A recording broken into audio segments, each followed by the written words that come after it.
Guys, what's going on, man? Here we are, guys. The old broads are at it again.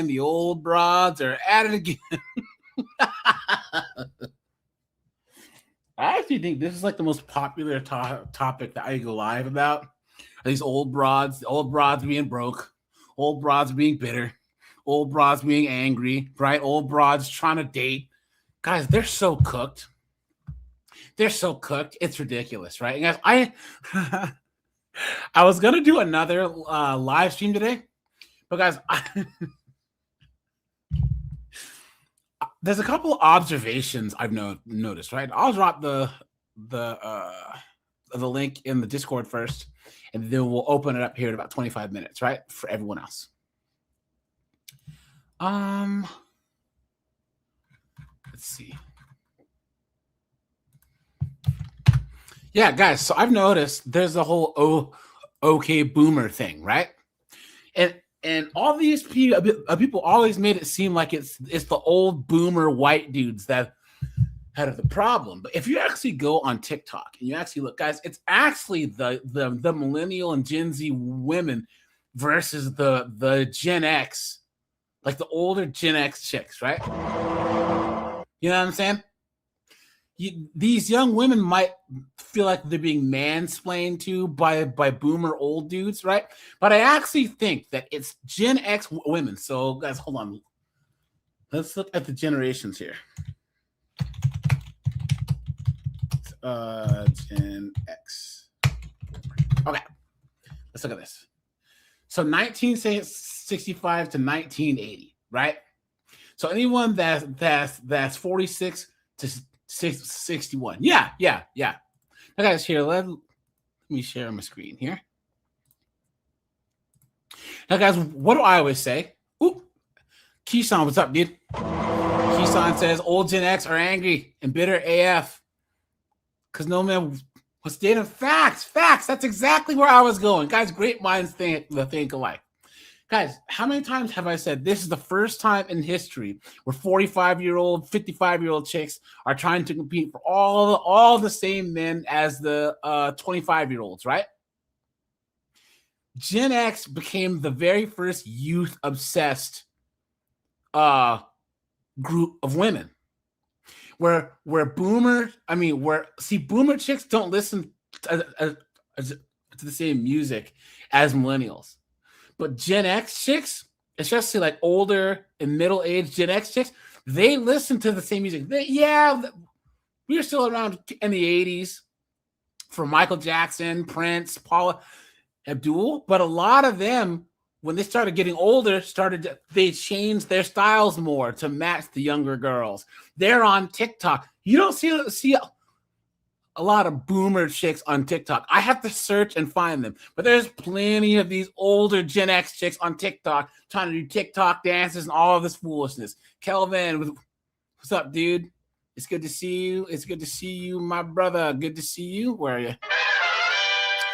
Kelvin with the $5 says, yep, they're old and angry. Since they don't take any accountability, they blame others. Exactly. And that's another thing, guys.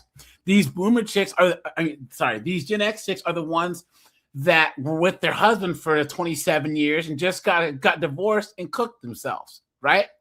The HL Talk Thought, his whole channel is based on boomer chicks ages 46 to 61. You know what I'm saying? Thanks for the $5, man. Seriously. Garlic croutons, dude. Esars, how you doing, man? Let's see. John, what's up, man? Rajai, it's good to see you, my friend. It's good to see you as usual. Good to see you, my friend. Right on.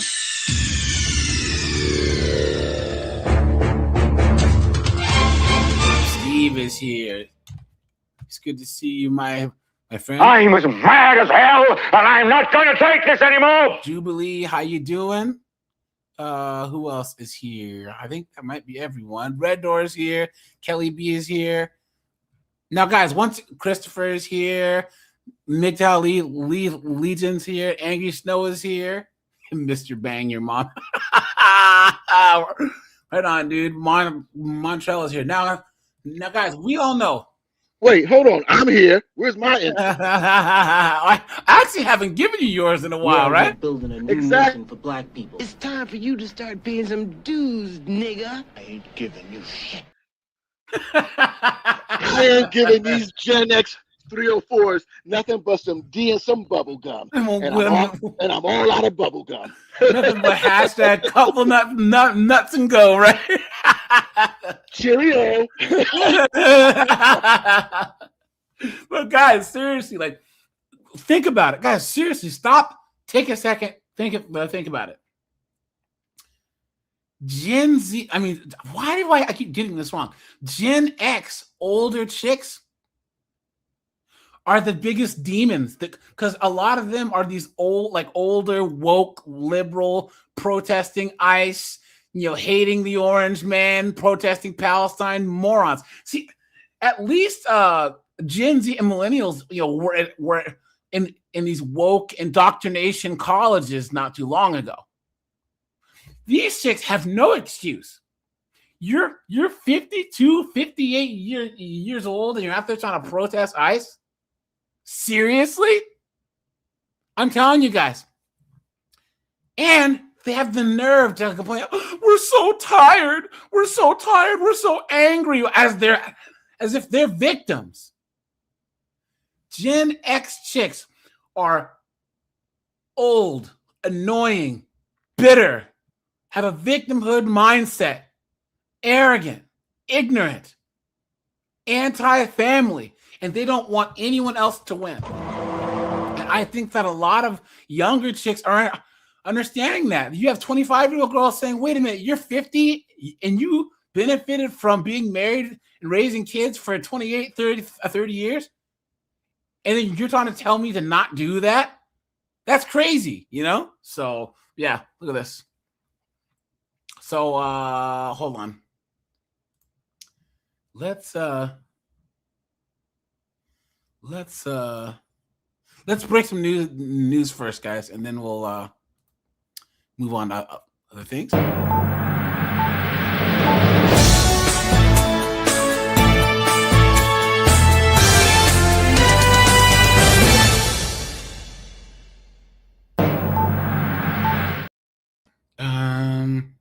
Okay. Let's see here. Guys, thanks for being here, guys. Hit that like button on the way in, man. Guys, let's try and hit 100 likes real quick today, right? Where are we?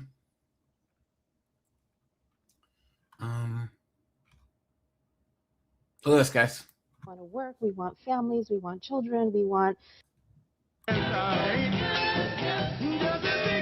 Report getting less sleep than any other generation. Lots of social science backs that up. But so Generation X women say that they get less sleep than any other generation of women. And guys, these Gen X women, they weren't out there, their husbands weren't out in some world war.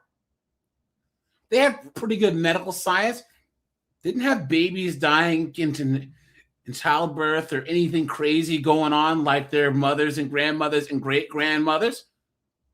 Guys, modern women are the most entitled, just lazy, just beta women that they've ever been. The women of old were tough. The women in parts of Africa and Southeast Asia, those are tough women, man. They're dealing with their kids stepping on landmines, It's crazy. Carrying water 6-7 miles a day back from the well. Come on, man. Here to talk about the all too common problem and some of those solutions, Parkland Health and Hospital System lead psychologist Rebecca Corona. Thanks for joining. Frank says, not in a world war. We've killed millions. Frank, how is that a conversation starter? So what? First of all, what? The United States? What? I didn't vote for that, and B, I don't care. Even if our foreign interest did delete a lot of people, what am I supposed to do about it? So here. Sigurd, you're a veteran, right? Yeah, Let's yes. have this conversation quick, because I see you with the whole Iran thing, right? Mm-hmm. Guys, let's talk about this. There have been people that the U.S. government has deleted all around the world to protect quote unquote American interests and not America. Guys, I don't care. I don't care. I don't. You know why? Because I'm a beneficiary of that. I'm on this side of it. If I was on the other side, I'd be pissed. But guys, I'm not, so I don't care. How does America dropping bombs or drone striking anyone over there affect me having to get up and go to work tomorrow? Anyone? It doesn't. It doesn't. It doesn't. It doesn't. Oh, and then what? And then what am I going to do about it? This is, and like, Frank, I'm not trying to come down on you, but this people saying, like, I've just seen these arguments more in the last 2 days. Oh, well, we're doing this. I'm not saying you do, but there's people who are doing this virtue signaling. It's all imperialist, and we're a bunch of imperialists. Shut up, bro. Get a job. I have to work. Like, you can't make me feel bad about Iran. You can't make me feel bad about Venezuela. I don't care. You know what, guys? You shouldn't care either. And if your sensibilities are so affected by this, then guess what? Renounce your citizenship. Go over there and do something about it. Seriously. Yeah, join the go to the place that you think the wrong people live. Join their military and fight our military. Oh, that's right. No one's going to. Because you got to realize, I'm from super far left Washington State. And my Facebook, my personal Facebook is still full of my friends that have gone so far to the left. A lot of them are a bunch of pinkos anyways now. And all this is just virtue signaling. Well, we're on stolen land. Leave. If you don't like it, leave. If you have a house, find the local native tribe and say, here, buddy, here's the deed to my house. Not only that, I'm going to work 25 years, 30 years, pay it off. And then you can take my house. You can take my investments. And I'm going to walk the earth like Caine from Kung Fu. Oh, that's right. You're not going to. It's just ridiculous. We need to be more socialist. Go out in the middle of nowhere, start a commune off the grid. People do it. Come on, man. How far are people willing to go for their ideals? Guys, I know a guy. Now, guys, don't start talking about this in the chat or my mods will get rid of you. The whole pokey dokey during the cough. I know a guy who said, I'm not getting it. I'm not. So guess what, guys? He quit his job. He got a remote job. He was in New York, right? New York City. Guys, he didn't leave the house until they lifted those restrictions. He would order food to his house or his groceries, or he would go down to the bodega all masked up, whatever. But like, he didn't do it. He stuck to his guns. It inconvenienced him a lot, right? But he stuck to his guns. You guys know who didn't have to do the okey pokey? Yeah, Frank, you are correct. I don't care if my government murders people outside the U.S. I don't care. As long as it's not me. But here's the thing, Frank. Okay, you care and I care, right? So you're going to be getting up and going to work and paying taxes tomorrow. I'll be getting up, and going to work and pay taxes tomorrow. What's the difference between us? Are you soaring on your wings of righteous indignation? Do you have some magical soapbox of holy of morals that you can just fly over us on? No, and guys, don't type the word that starts with of you guys. I cannot have this word. Call it the pokey doke. Guys, please. The YouTube does not like talking. You have to code the words. We say cough. We say the pokey doke. Guys, do not, or my mods will time you out, guys. That's a big no-no. I'll warn you guys once, and then the mods, guys, please. And I'm telling you this because they will take the stream down. Australian, you're all good. But guys, you guys know who didn't have to do the pokey dokie? The Amish. Why? Because look at how they live. They live off the grid. They live off the grid. They stood on business and said, we're not going to do this. And their kids aren't in public schools. They have their own stores, right? So guys, you could have not done it. It's just how far are you willing to go? But my point is still, I care about things that are within my locus of control, right? I care about you guys. I care about, my friends and family. Guys, our foreign policy, I'm so over this because, guys, I didn't tell you guys, I used to be a wokey woke up until I was about 22. I was, down with Republicans and la, la, la, and I'm an atheist and la, la, la, you Christians are so stupid. And America's evil, tear it down. You know what I'm saying? And then you realize it's all bullshit. It's all crap. Because once you get older, you start working, you have things, you invest in things, you start being more conservative. You start understanding that all this socialist left-wing crap is crap. I would call myself more of a independent, but more of a classical liberal that's fiscally conservative. But that might as well be called conservative now. You know what I'm saying? But guys, this whole outrage of America, we did this and there was no weapons of mass destruction. Who cares? Here, guys, we'll get back on top of here. Colin.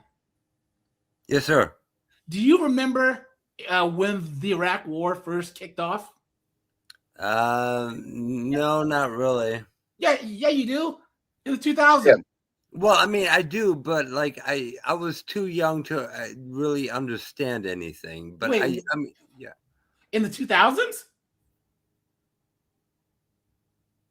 Oh, I'm sorry. No, I'm sorry. I'm sorry. I'm getting mixed up. Not Desert Storm. No. Our second time around. Right. Okay. Yeah. No. Okay. Yeah. I'm sorry. When I was in college, right, and I had a bunch of wokey woke classmates, right? Here I am, the only black kid in the class.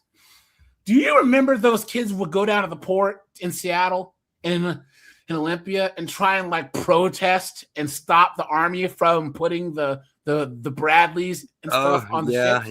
Yeah. My idiot friends were like, "Hey, AJ, we're gonna go down to the port and try and stop the army." I said, "Are you crazy? You guys, hold on, let me get this straight. You guys are going to form a human shield and try and stop the army from putting tanks on the boats?" You've been had. You've been took. You've been hoodwinked. Bamboozled. Led astray. Run amok. Absolutely insane. And then they're like, "Why aren't you going?" It's like, first of all, I'm black. The headline will say, "A black man from Olympia was shot. I'll be the only one who will get shot." You know what I'm saying? I said, a lot of them, college was getting paid for by mommy and daddy. You know what I'm saying? Yeah. I was working. I had stuff to lose. And the people who are young and communists have nothing to lose. But anyways, here we go. Julia, how you doing? Snowboard, how you doing? Well.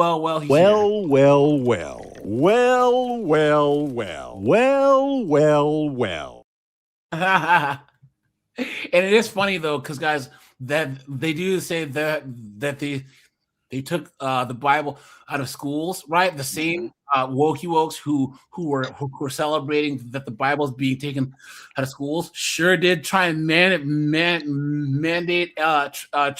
transformer studies in schools, right? Isn't that nuts?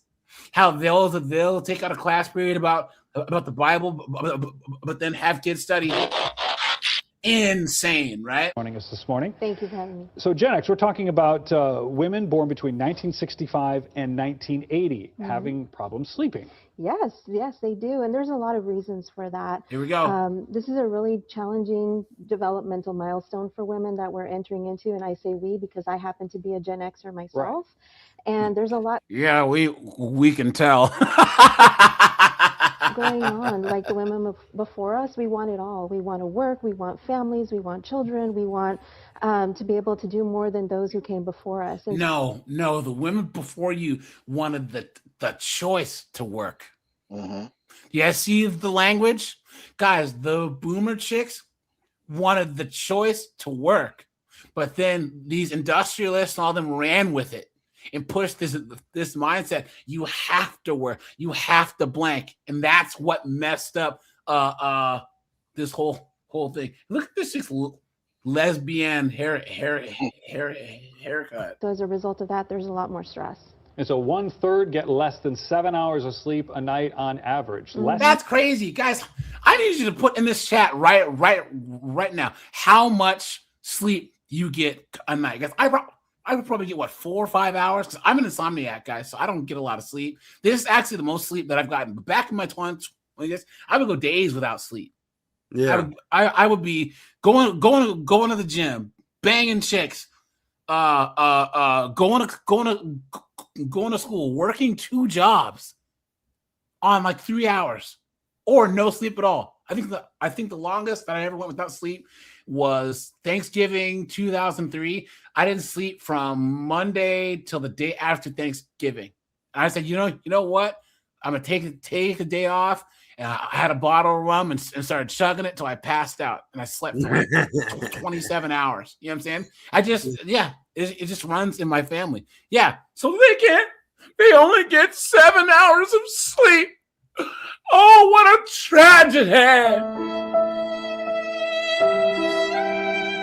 What a joke.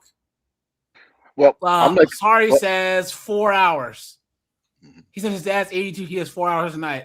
King Raymond says 5 to 6. John says 6. Julia says 6. Carlos says 6 to 6.5. Australian says on rare occasions he can sleep for almost 2 days straight. But that's probably because you're making up for that sleep that you haven't got during the rest of the time. What are you saying? Yeah, but see, I'm likely to believe her because you can tell that her not getting enough beauty sleep because she's too busy looking hideous on TV. So yeah, I think it's true. Like this chick really does need, if beauty sleep is a thing, she needs a beauty coma. That's just my opinion. She needs some beauty Ambien. Oh. Right. And so again, many reasons for that. Maybe they're up at night worrying about. Yeah, guys, no swearing in the chat. Code your language, please. I appreciate that. Things. Maybe they have young children that they're taking care of, or maybe they're even caregiving for their own parents. Yeah, the double duty thing. Is the divorce surge, I guess, it leaves the adult women caring more for the households in that case. Yes, they do. And most of the caregiving job does fall to the divorce surge. Guys, who files for divorce?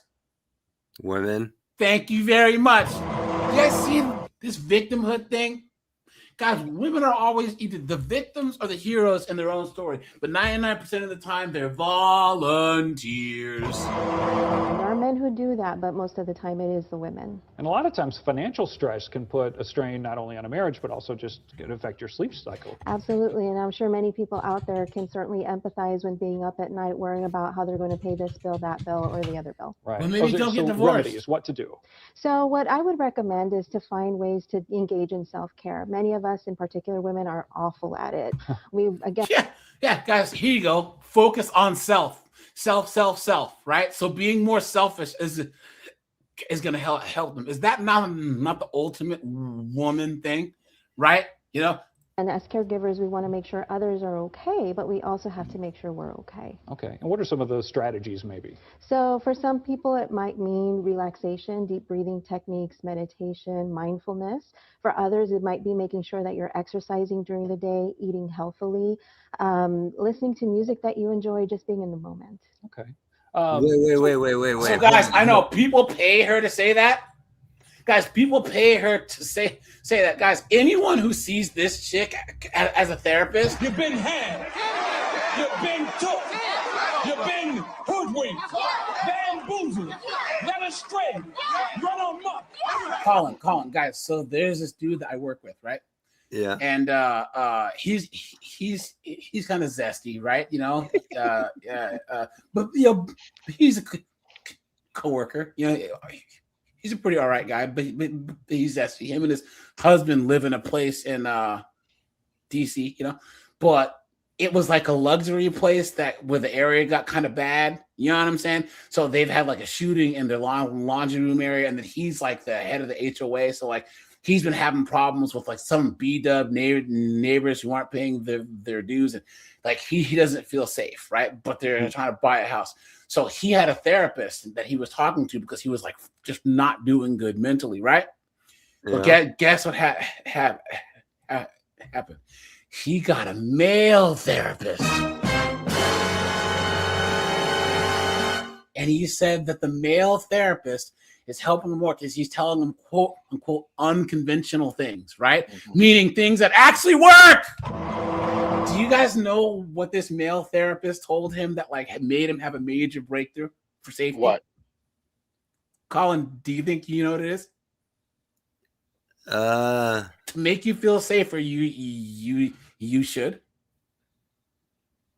No, I'm done. No, he said, "Why don't you go down to the store and get a?" I was about to say that. He told him. He said, "If you don't feel safe in your home, you don't feel safe in your building, you might want to consider buying a firearm." There you go, guys. Right? Yeah. And he stopped, and even when I was talking to my coworker today, like because he's a lefty's lefty, he'd never considered what a firearm is supposed to be, like what a pew pew is supposed to be used for. Yeah. But he had this breakthrough, like, wait a minute, if I have the chopper on me, if I bring my old friend Smith and Wesson with me, you know, while I'm walking through the hall, people aren't going to mess with me. Or if anyone tries to break in the house, I have a force multiplier. I'm like, ding, ding, ding, ding, ding. You see why we believe in the Second Amendment. You know what I mean? But it took a male therapist to tell him that. Yeah, but in DC though, isn't that pretty much impossible in DC? Or no, you can still buy them and own them. You know what I'm saying? So okay, okay, yeah. It's getting harder to do so, but you can still do it. So, but yeah. How about that, guys? Go to a male therapist, and they'll actually give you practical solutions. So.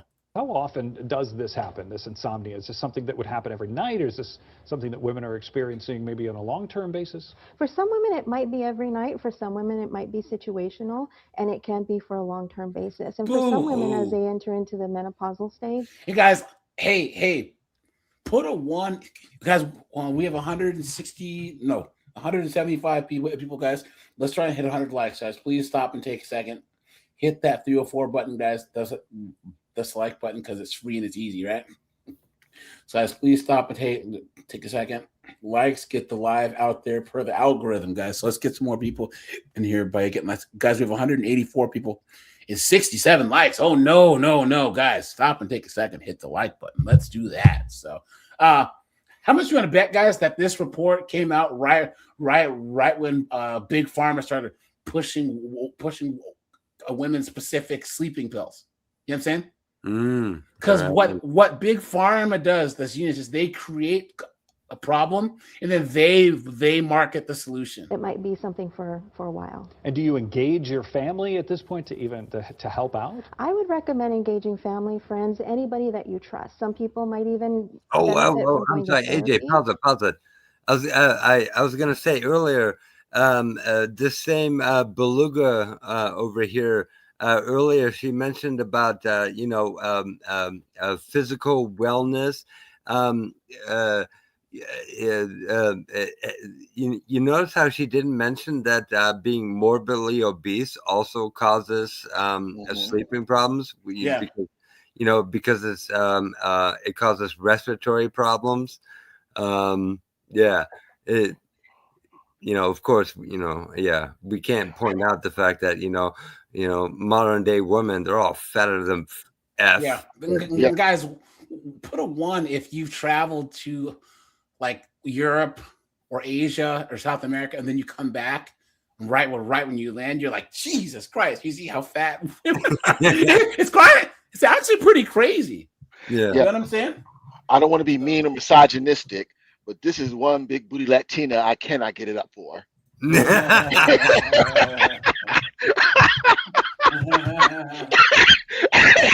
So that was me. I'm sorry. Snowboard is having a bad effect on me. He's rubbing off on me.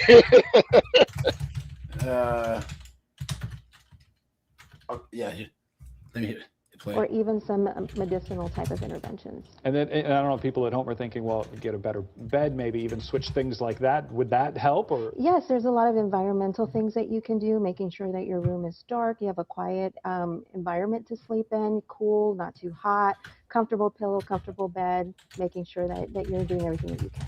Okay, all right, Rebecca Corona, appreciate it. Thank you very much. All right, so you can find out more from a new book that spurred this interview. Of course. Who was saying that? She's right about making it dark, because all I can think of is Eddie Murphy and Boomerang with Eartha Kitt. You know, can you make it darker? Now, guys, look at this. You guys remember we talked about home ownership, right? Yes, you guys remember these single chicks? They think that they're going to be strong and independent by buying a house, right? And everything's going to work out fine. I am woman, hear me roar, in numbers too big to ignore. Check this out, guys. What began as a home repair has spiraled into a legal nightmare for one local mother. She's a military veteran, a cancer nurse, and a single mom. She's now locked in a legal battle after asbestos was discovered in her home and remediation efforts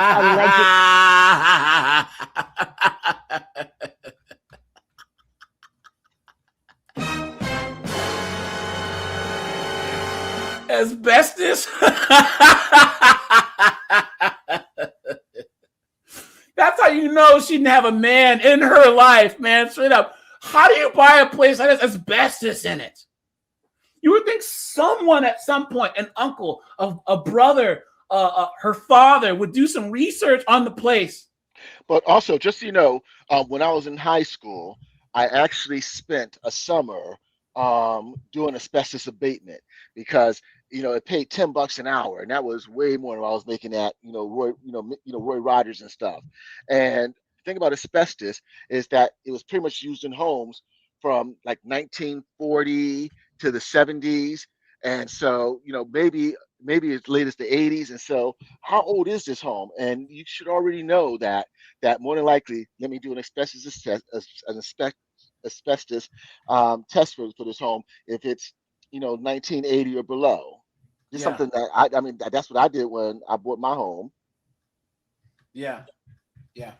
Well, but then again, I did do it for a summer, so I had to learn about it. Yep. Guys, asbestos will mess you up, man. It'll give you mesothelioma. You know what I'm saying? Lots of cancer. It's crazy, man. Yes, mark. It was outlawed that long ago. Guys, we're almost at 100 likes, guys. We can beat the record, guys. We have 94 of our likes. We have 237 people in here. Guys, this is proof, once again, that women are not strong and independent, guys. We'll do this story and then 2 more short stories really fast, and then we will jump in the topic, and I'll drop the link, all right? Wrong. Tonight, I'm sharing that mother's story and her years-long fight for home repairs. For Cody Huseman, the place she once felt safest now scares her the most. The home she worked years to buy after leaving the military and starting her nursing career may have exposed her and her daughter to something deadly. How did this nightmare begin for you? So it began with my daughter and I returning home from a family fun night at our school, and I walked through the front door and it looked like a waterfall was coming through my kitchen. Take a good look at this video. It was March 18th, 2022. You can see water coming from the second floor, running through the house and into the basement. Cody says she immediately called her insurance company, USAA. They gave me a list of vendors to pick from. Cody says she chose MJ White and Son of Novi. She says crews arrived the next day, cut into walls, removed wet drywall, and set up industrial fans. When the fans went up and you and your daughter were in there, what did you see? Well, there's a lot of dust, and That's not good because now you're breathing it in. It's blowing asbestos into the air. Weather outside is frightful. There is on a white bull. Da da da da da da. They're sitting there dancing in the yeah. Because that stuff will scar your lungs out. You guys remember Edward Scissorhands where freaking the Winona Riders dancing in the snow? But it's asbestos. I think we should give her a great guy. She's just doing as best as she can. Oh! She's gonna have to change her astrology side to Cancer. Oh! Mesophily Homa now. Oh! Guys, we hit 100 likes in 35 minutes. Guys, we shattered the record by 2 minutes. Guys, thanks for that. You guys are the absolute best, man. Right. Appreciate that. Well, you know, somebody's got to tell this broad, you know, that house of hers, it's as best as she not go in there, you know? Oh!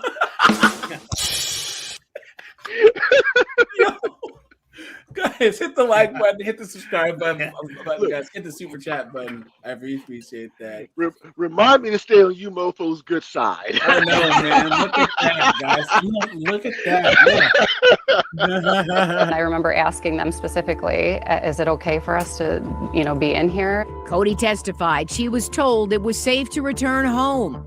MJ White employees later testified they did not remember the job or what Cody was told.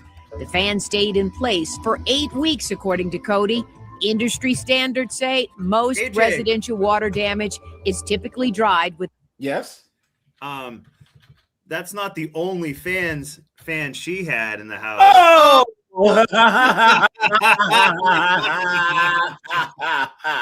Putting that moldy pussy on the internet. Within just 5 days.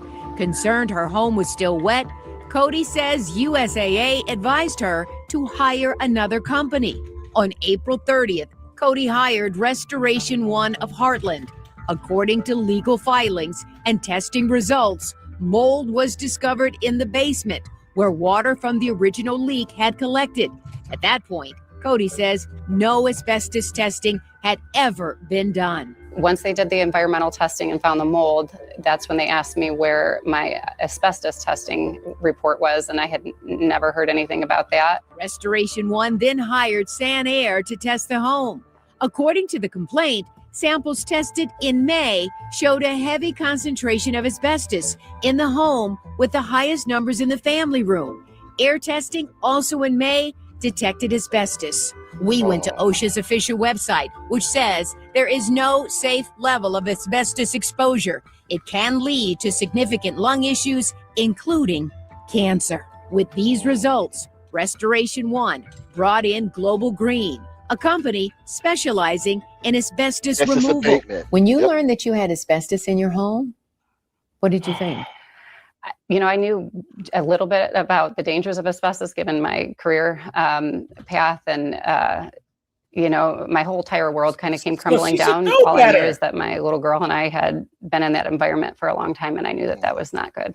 Now, nearly 3 months after the leak, Global Green told Cody in writing the home was safe to return. I went in and was pretty shocked at what I saw. A lot of dust, all of the food still in my pantry, chunks of drywall on top of cans in my pantry. I mean, it was just everything that they had said that was supposed to happen did happen. Cody then turned to a state-sanctioned firm recommended by MIOSHA, BDN Environmental. My initial assessment, there was dust and it was dirty. It did not appear like an abatement action had actually taken place. BDN's final report was delivered on July 15th. I found that the air quality was at the what they would say the clearance threshold. For the levels to be that high at that point, that was pretty shocking to me. Smith says testing showed asbestos contamination inside the home, with air levels measuring at the legal limit. If Cody's in there with her little girl and they're breathing this air in every day, that means what for them? Yeah, it means that over time, that's going to lead to a significant exposure. Cody and her daughter, now living in a hotel, received a message from USAA. Lodging and living expenses would no longer be covered. Damn! Look at that. Yeah. Looks like she doesn't just need a Instagram filter anymore. She needs an air filter too. Oh! Basically just said, hey, this is taking too long. We already knew she was dusty. You're not covered under asbestos, so we're out. USAA declined to comment, citing ongoing litigation. Cody now says she's paying a mortgage on a home that she cannot live in because of contamination. Insurance premiums without coverage for damage. Rent for a condo for her and her daughter due to displacement and mounting legal bills. According to court filings, her attorney estimates losses totaling more than $1 million. Damn. The legal fight began last year with lawsuits and countersuits now involving multiple companies. Cody's attorney says required testing should have been done before any work ever began. If they followed their duty to test the walls before they began busting things out, this whole thing could have been detected early and avoided. Cody says she is exhausted, but not giving up. I have my little girl looking at me, and I need to keep going for her. All I want is for my home back and to get you guys notice? Where's your man? Yeah, thank you. A husband would have helped you 10 times more, you dumb. Guys, what a joke. What a joke. What an absolute joke. Guys, we'll do 2 more stories and then we'll get into this Gen X thing, guys. But hold on. Guys, thanks for being here, guys. Hit the like button. Where are we here? You guys remember this? Hold on. Well, guys, hold on. Look, so McKinley District Attorney resigns before historic trial to remove her, guys. Yeah, New Mexico. Guys, what do you think this person look? Yeah. You guys remember this chick? This one district attorney who's been clinging to her elected office for months as state officials fought to force her out, has finally stepped down. KRQE investigative reporter Ann Perrette has been following the saga every step of the way, exposing the dysfunction inside the office of McKinley County DA Bernadine Martin. She reports from Santa Fe on this major development. Good joke, guys. We obtained a copy of Bernadine Martin's resignation letter, despite her stating in it that she would deliberately not be sending it to our station. She writes that she resigned yesterday as part of a settlement agreement with the Attorney General last August. So they had to pay her to leave, even though she was completely I was about to say that. Yeah. What a joke, guys. Here, let's his office in New Mexico, but in fact, it was happening. And it was shown, and I've got to say, primarily through your investigation, and I appreciate that. San Juan County DA Jack Fortner was expected to testify on Monday. In last year's legislative session, the governor and lawmakers gave Fortner Martin's budget, asking for his help to fix a long list of issues within her office. In Martin's resignation letter, she called that move political.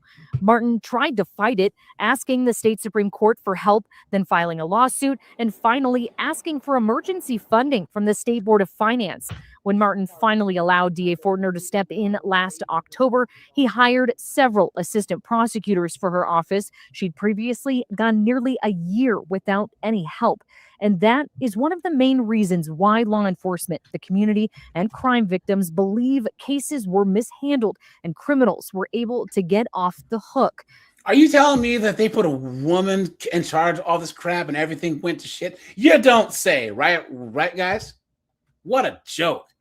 What an absolute joke. You know what DA stands for? Do not appoint. Yeah, facts. Yeah, that's true. Absolute facts. And here, guys, this is the last story here. You guys remember that mom that left? Hold on. You guys remember? Which includes the woman who left her kids in that townhouse for 3 years? I mean, for like 5 or 6 Yeah, years. yeah, in like Michigan. Remember that? Yeah, watch this. Also, again, I do not believe at this time as an officer of the court that my client is able to properly assist me in preparation of her defense, which includes also considering, the options. And so I'm asking the court to refer her based on that, and that's an appropriate, referral. Ms. Barency, do you want to be heard on the request? Sure, thank you, Your Honor. Thank you, ma'am. Judge, I respect Ms. Kirandano's professionalism. My Is she sleep? request, though, is as to what brought this competency issue at play. Can we pause it for I 1 do have second? Concerns on Ms. Bryant's end that this possibly is a delay tactic. Yeah. You know what? You know what she might have as a good defense. This lawyer might use this slime.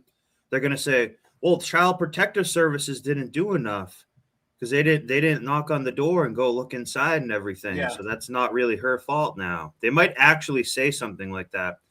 This is a failure that we've seen before of the Child Protective Services, because it's like, if you went up and knocked to that door and if you got freaking mold and you got, sludge dumps coming out the door because they can't use the toilet.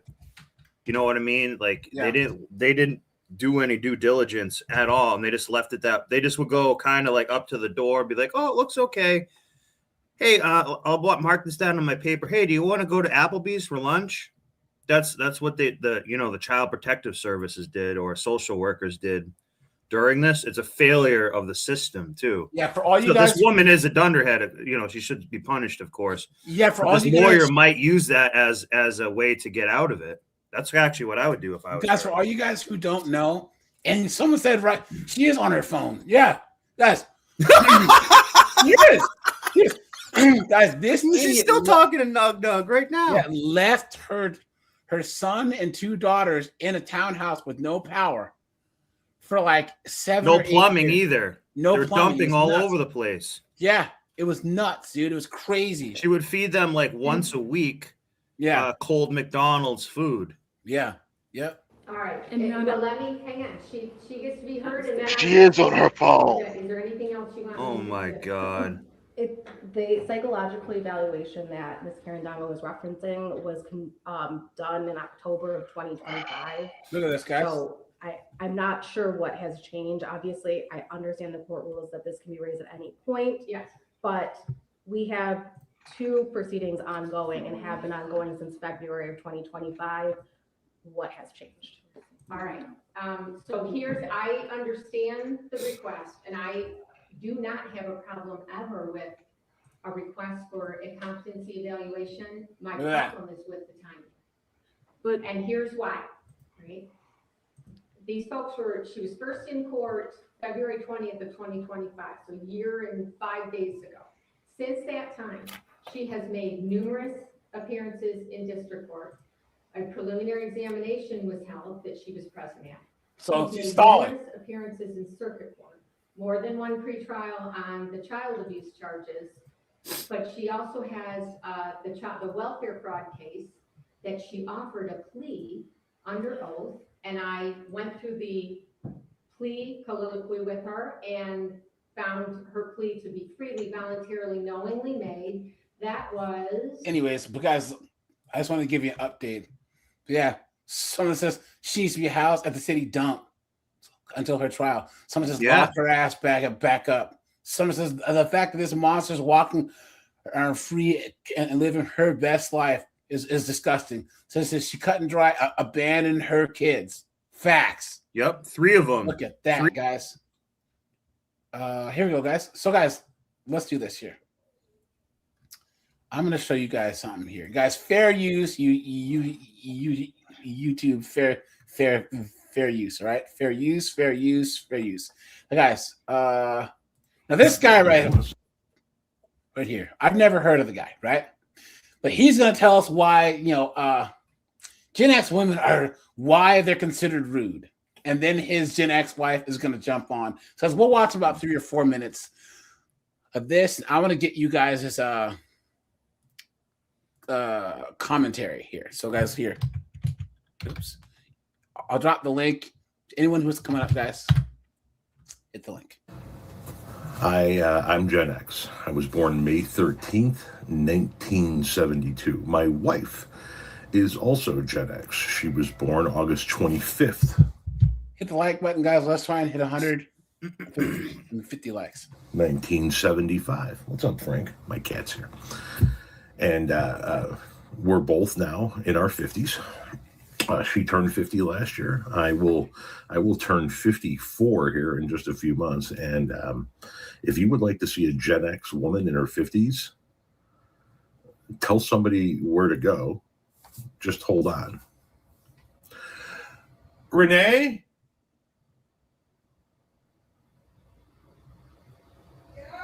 Do you have a moment? With me when I make videos.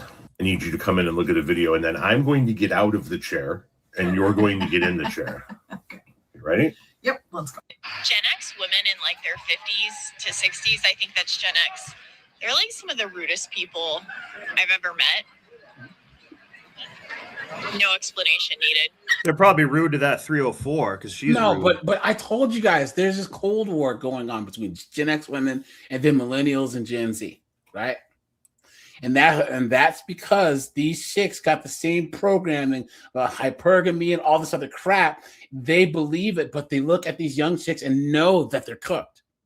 They have the same programming is telling them that they can get rich guys and get this and that, but they just know that they're cooked. Or they look at their husband, who's some fat dude who's scratched his balls, right? And they're like, damn it. So they hate on the younger girls.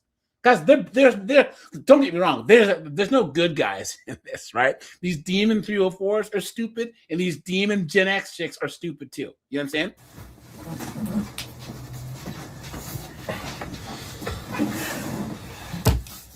No lies told. That's we're fucking bitches. We're cunts. We're assholes. She brought up to see you next Tuesday. See, I told you guys she was going to tell her where to go, and she came in and went, "Yep, yeah, fucking no." You're right, but it's because we're dealing with dumb fucking people. We're raising kids. We're raising our parents. Because I'm going to sit up here for this one. Did I tell you lies? No. Go on. We're exhausted. I figured you've had a week. And whose fault is this? And these are the ones they're like, and we have to raise our husbands because they're immature and we. It's like, no, men can take care of themselves. The Gen X chicks really bought into the Superwoman chick. They're the ones that made like having one kid seem like it was just so much amazing, right? When their mothers and grandmothers had 8 kids, 9 kids, 10 kids. You know what I'm saying? This is when the narcissism really started to build. Damn, Steven said, dang, do a sit-up for $1,000. Kevin says that poor chair. You guys, man. The best comment section on YouTube. Let's go. And this was the last thing you needed to hear. So no, wait, it's oh my god. What? You need to give me warning. I look like I just fucking rolled out of bed.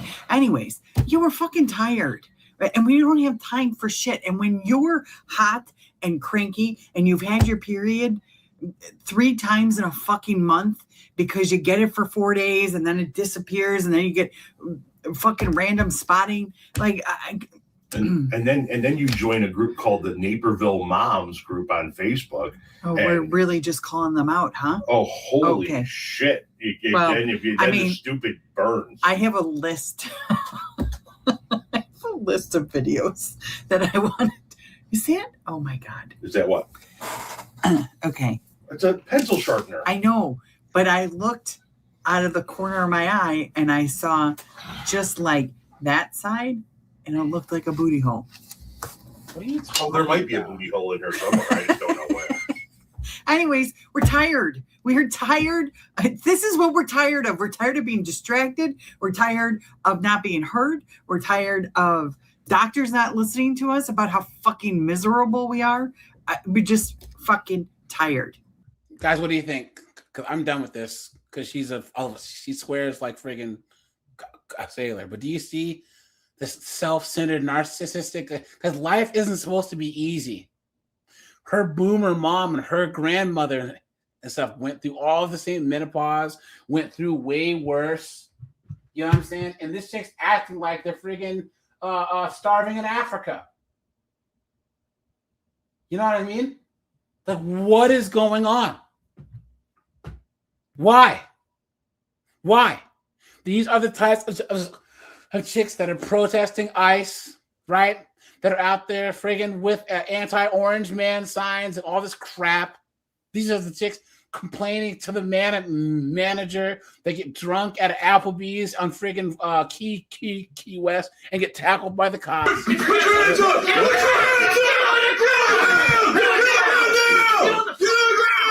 know what I'm saying? That's what a joke. Nobody cares. You're not special. You're not doing anything more than what you're actually doing less than previous generations of women were. We're just tired. It's crazy. You know, something I can add to this. You know, this broad, she mentioned that you know, for one, I don't actually believe that she's still having her menstrual cycles because no, I'm sorry. Yeah, right. But she mentioned that you know, there's still you know, the red fluid oozing out of her, you know, that nether regions. Yeah.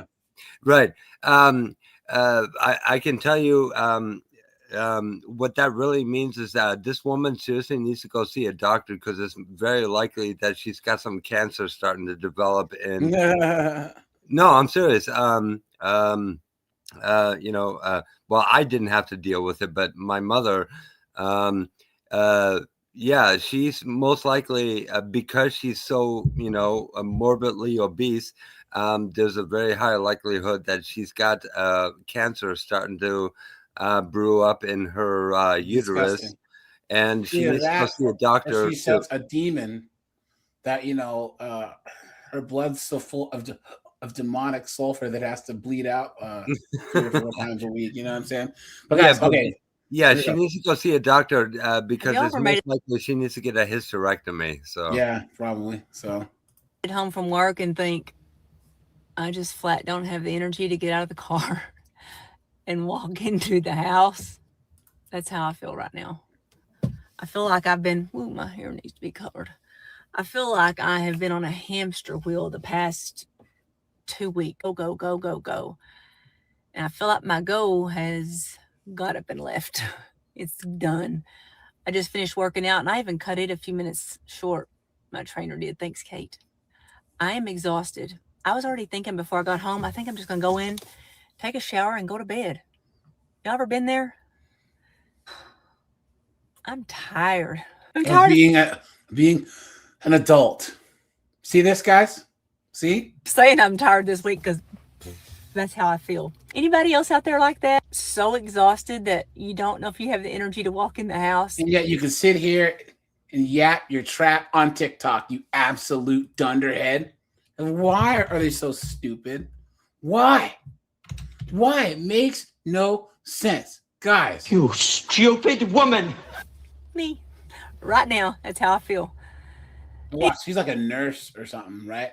Oh, she's a teacher. Oh, God. Oh, her long day of teaching. Oh. Such horrible work. Yeah, she's on the chain gang, guys. Please. Look at this. It's just 0 followers. Damn, look at that. Look at this. Look, all these chicks do the same thing. Gen X chicks do the same thing. Have y'all ever made it home from work and think, hold on, guys. Let's do this. Hold on. I got to do this quick. Okay. 1 second. Guys, make sure to hit the like button. 1 minute. Okay, here we go. Honestly, I think there is a huge... If you're ever wondering why Gen X women... Actually, hold on. I think there was one more here. Hold on. I gotta look at something. Hold on, guys. Let me do this. We'll check. I just gotta check and see where all my Gen X stuff went. Hold on. But yeah, guys, these old chicks are totally cooked. They're totally cooked. Oh, here it is. Yeah, I was in the wrong thing here. Okay.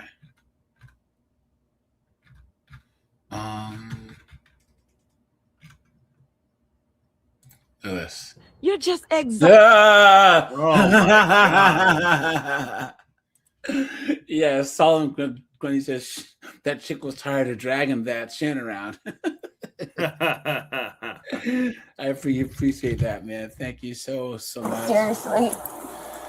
Garlic croutons, dude. Exhausted and you're just exhausted and you're fucking angry because you're retired or because you want to retire and you can't.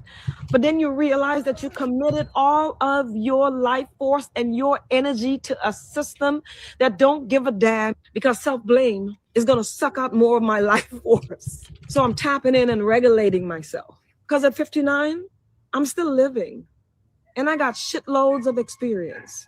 So if this is you, just know you always got the advantage because you got experience.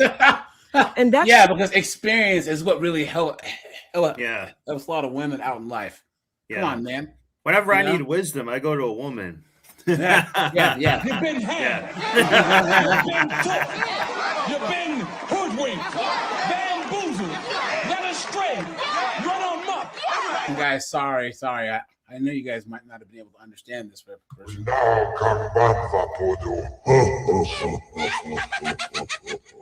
Gen X girls were given responsibility without authority. And you want to know why we're... Look at this mole. Yeah, jeez. Guys, where do you think she parks her broom when she gets home, you know? So fucking angry. We babysat handling the siblings, get the entire house afloat, and were reminded constantly that we had no power.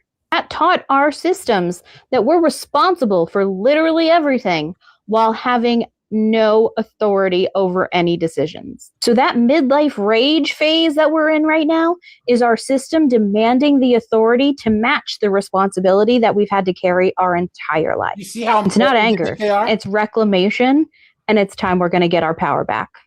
Gen X girls were given responsibility. What do you think she just said? Well, she's trying to say, like, with great power comes great responsibility. And like we didn't get a good power balance of that. Well, it's like, well, if you did have that power, if you did, they naturally go hand in hand. You wouldn't have to say that. Yeah. What a joke. And what is all this power and what are they talking about? Yeah, I don't even know what she's even talking about, really. Yeah, no, snowboard. No, you kind of get that backwards, dude. I think what you're trying to say is that she's talking about how they were given all this burden of duties, and therefore they are justified justified to have all the authority.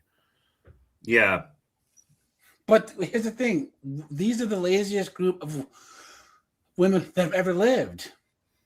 Guys, Gen X, like growing up, like what?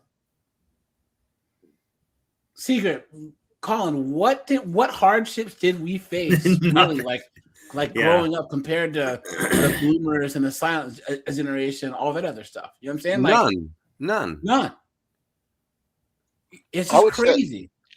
I would say the biggest hardship that we might have experienced was seeing that the way a lot of us was brought up, you know, you go to school, get an education, you'll be able to get a good job. If you go to college, you can get a better job. That if you do the right thing, you know, save, grow, and invest, things will work out. And keep in mind, you know, during our lifetime, we've seen 2 recessions. We've seen people's retirement accounts get wiped out. We've seen a lot of the institutions that we've known from the 70s and 80s be dismantled. And so there are things that we've seen that I think as a generation that has shaped how we are today. I guess maybe I just think too much about this stuff. No, yeah, but here's the thing. No, 08 was not a great time, and yeah. But I still think that I mean, like I said, we'd have large swathes of men going off, and getting deleted in a war. Yeah, You know what I'm saying? So I think that we were doing pretty good. So hold on.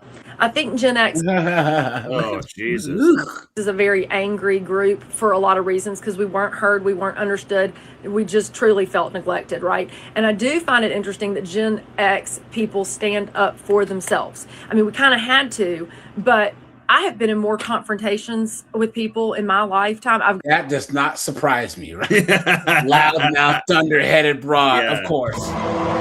Of course. Look at that. Gotten better. I've gotten significantly better. I can't tell you how many people I've called down. I mean, at a tennis match. And that's because you haven't got smacked in the mouth. You know what I'm saying? Because she wouldn't be calling people out in Afghanistan. She wouldn't be calling people out in Libya. You know what I'm saying? What are you talking about? I mean, I thought I was going to get in a fist fight with a mother. And I'm like, oh, I've never been in a fist fight, but I'm about to be. If you want to get upper middle class women angry, call them a redneck. The look on her face was priceless. Media is go-to anger, right? Go-to anger. Now, when I was a kid, I wanted to just scream, you know, that my inner child wanted to scream. I knew it wasn't okay. I just kept thinking, I don't want to wake up, but I was scared to die, but I didn't want to wake up, you know? It's amazing though, that we didn't take it out on our kids. Because right. Yeah, you did. That's why there's so many carjacking idiots running around today. Yeah. And Transformers and kids that are on these SSRIs, you know what I'm saying? That are shooting up the schools. You know what I'm saying? Come on, man. And That's they try to like live. They try to live vicariously through their kid to be like, you better be the best at the beauty queen. Yeah, you better you not. better be the head skinny. cheerleader of the cheer squad. You know Yeah, what I mean? yeah, a bunch of stuff. Because we like all that, know this too. idiot wasn't. Yeah. I think our parents were angry and took it out on us, right? Somebody said we were intruders in their lives. I've heard tax deduction. We were tax deductions maybe 50 times. That's because you're a mistake kid. Every day I try. I get up and I try to be a kind person, zened up with positivity and infinite patience. And then I get stuck behind an utter fuckwit who insists on driving at 35 miles an hour in a 45 zone. And just like that, I have to start all over again tomorrow. Gen X chicks, right? It's driving too slow, Governor. Yeah. He doesn't have the grey poop on. And instead of pushing it down, I want to release it. But I'm also a little bit wary of the neighbours if I start shouting. So I'm kind of trying to hold all of these things. And, you know, when we do our work with Wise Women Lead, we are seeing that this is common for women. And we're seeing where they're at. And to be honest, we're all feeling the same. And instead of pushing it down, right, guys. Yeah. Hold on. You know what? One problem is You're too, just AJ, exhausted is that and you're fucking angry. millennial women don't view them as wise. Yeah, It's like, not what at is all. it? What wisdom are you going to offer me? You don't know a goddamn thing about anything. That's true. Yeah, And you have not the that they would be worst outcomes, humble enough to even take any advice, anyways. But that's true. That's true. That's part of it. So if anything, they probably will ask a boomer more for advice than Gen X, because boomers are maybe from a little bit of like we can't ask the great generation that much anymore, but. These Gen X are probably trying to give some advice to those younger millennial women, and they're like, we don't want to hear it. We're just complete 304s and stuff. And I think the Gen X women sometimes are getting just jealous of where the millennial women are at too, you know, in life and everything, because they know that they're fading away. Well, I think a lot of it's just the whole dating thing, right? Like the young girls. They're out there trying to 304ing it. Yeah, be hypergamous when they're trying to settle down. And they know that they're going to need an older guy who has money past a certain point. And even these 30-year-old chicks that got pregnant by a nug and they're trying to find a guy who will take care of them. All the guys that are worth a damn are older. So, but the 45, 50-year-old chicks, they're pissed off because they don't want to let those guys go. Yeah. Yeah.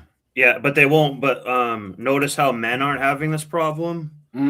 you know, men are willing to share. If I asked, you know, Seagrip something, he would give me some real advice. But how many times have we said this though? How many times, guys? This is why our space will always win, guys. Put a 1 if you agree. Us older guys in our late 30s, 40s, 50s, 60s, we are not trying to compete with all you guys that are in your late teens, early 20s, your 20s and early 30s. We want to see you guys win. We want it so that by the time you guys are 38, 40, 45, 50, you guys are way past where we are. We're not trying to compete with you guys. You know, by the time you're 45, your time is I don't want to say it's over, but now you're worrying about easing on down the rest of life, setting yourself up from 45 to 55 to earn the most amount of money possible. And then 55 on, you're just chilling. You know what I'm saying?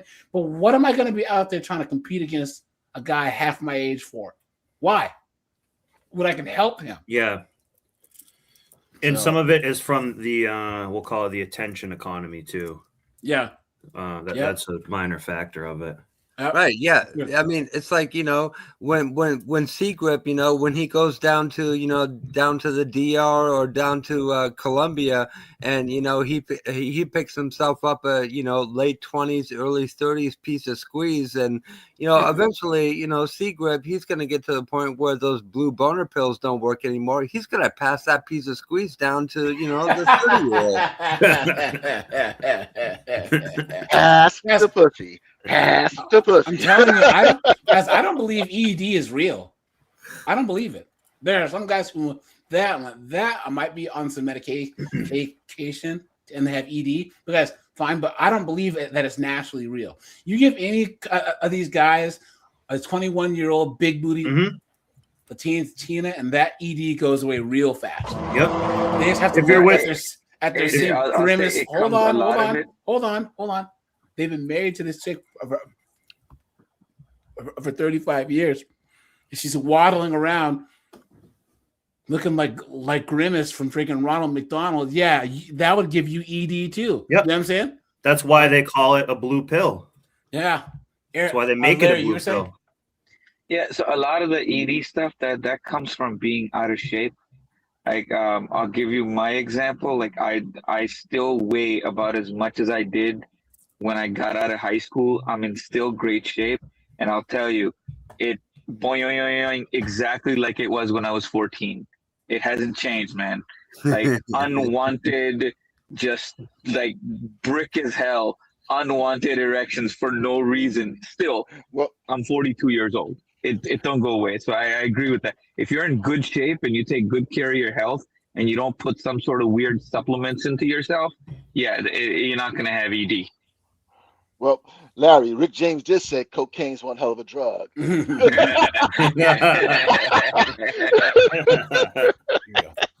Happy Thursday, gang. You know, I've been in the car all of like 10 minutes and I've already been ticked off twice. Terrible The one that really got to me was I pulled up at a red light and a young kid, probably 20 to 24 years old, pulled up next to me. And we both know that after this light turns green, it merges into one lane. So I know he's inching and he's revving his engine and he thinks he's going to cut me off. And I'm thinking in my head, like, he doesn't even understand. He's not winning. He is not winning. I will take it to the bitter end. I will sideswipe him before I let him get in front of me.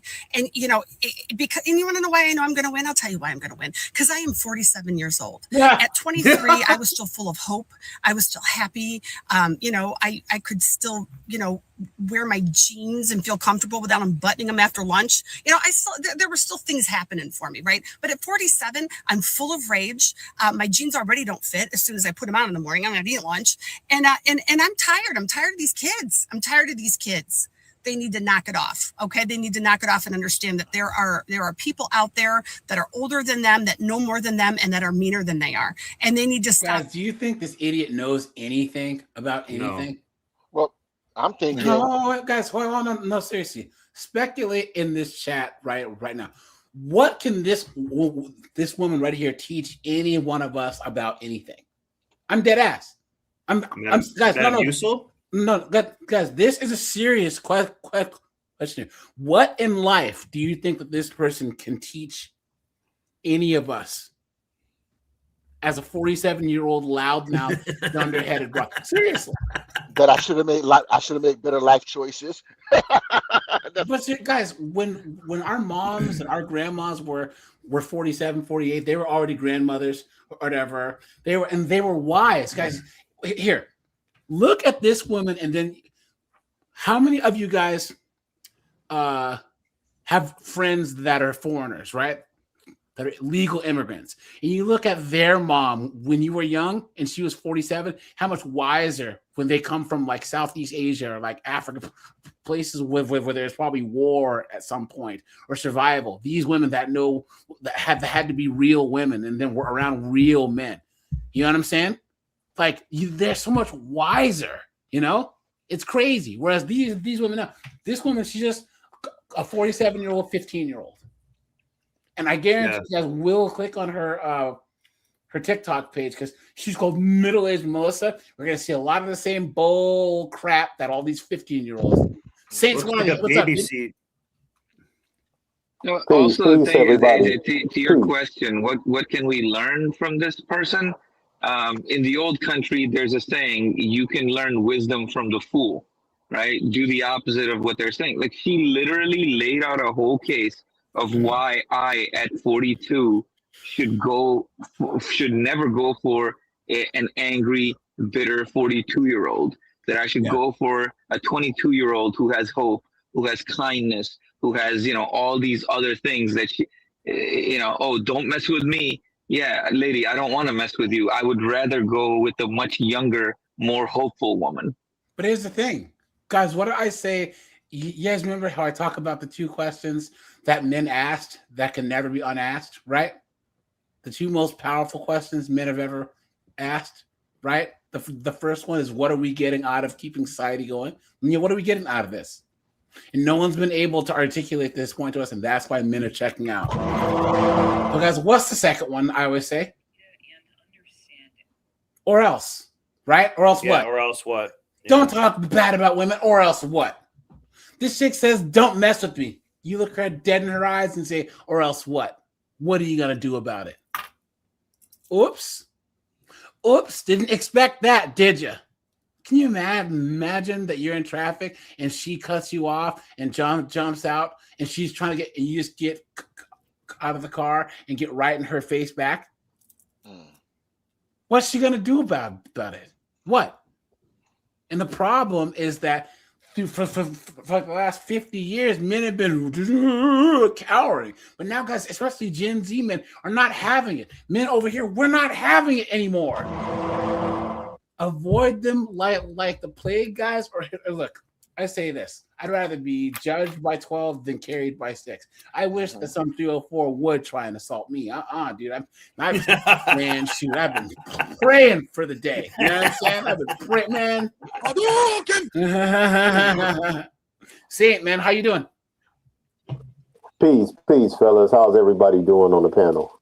Good, man. How do you feel about these Gen X, these older Gen X chicks? They're angry, they're bitter, they're mean, they're mad, and then all the millennials and Gen Z chicks can't stand them.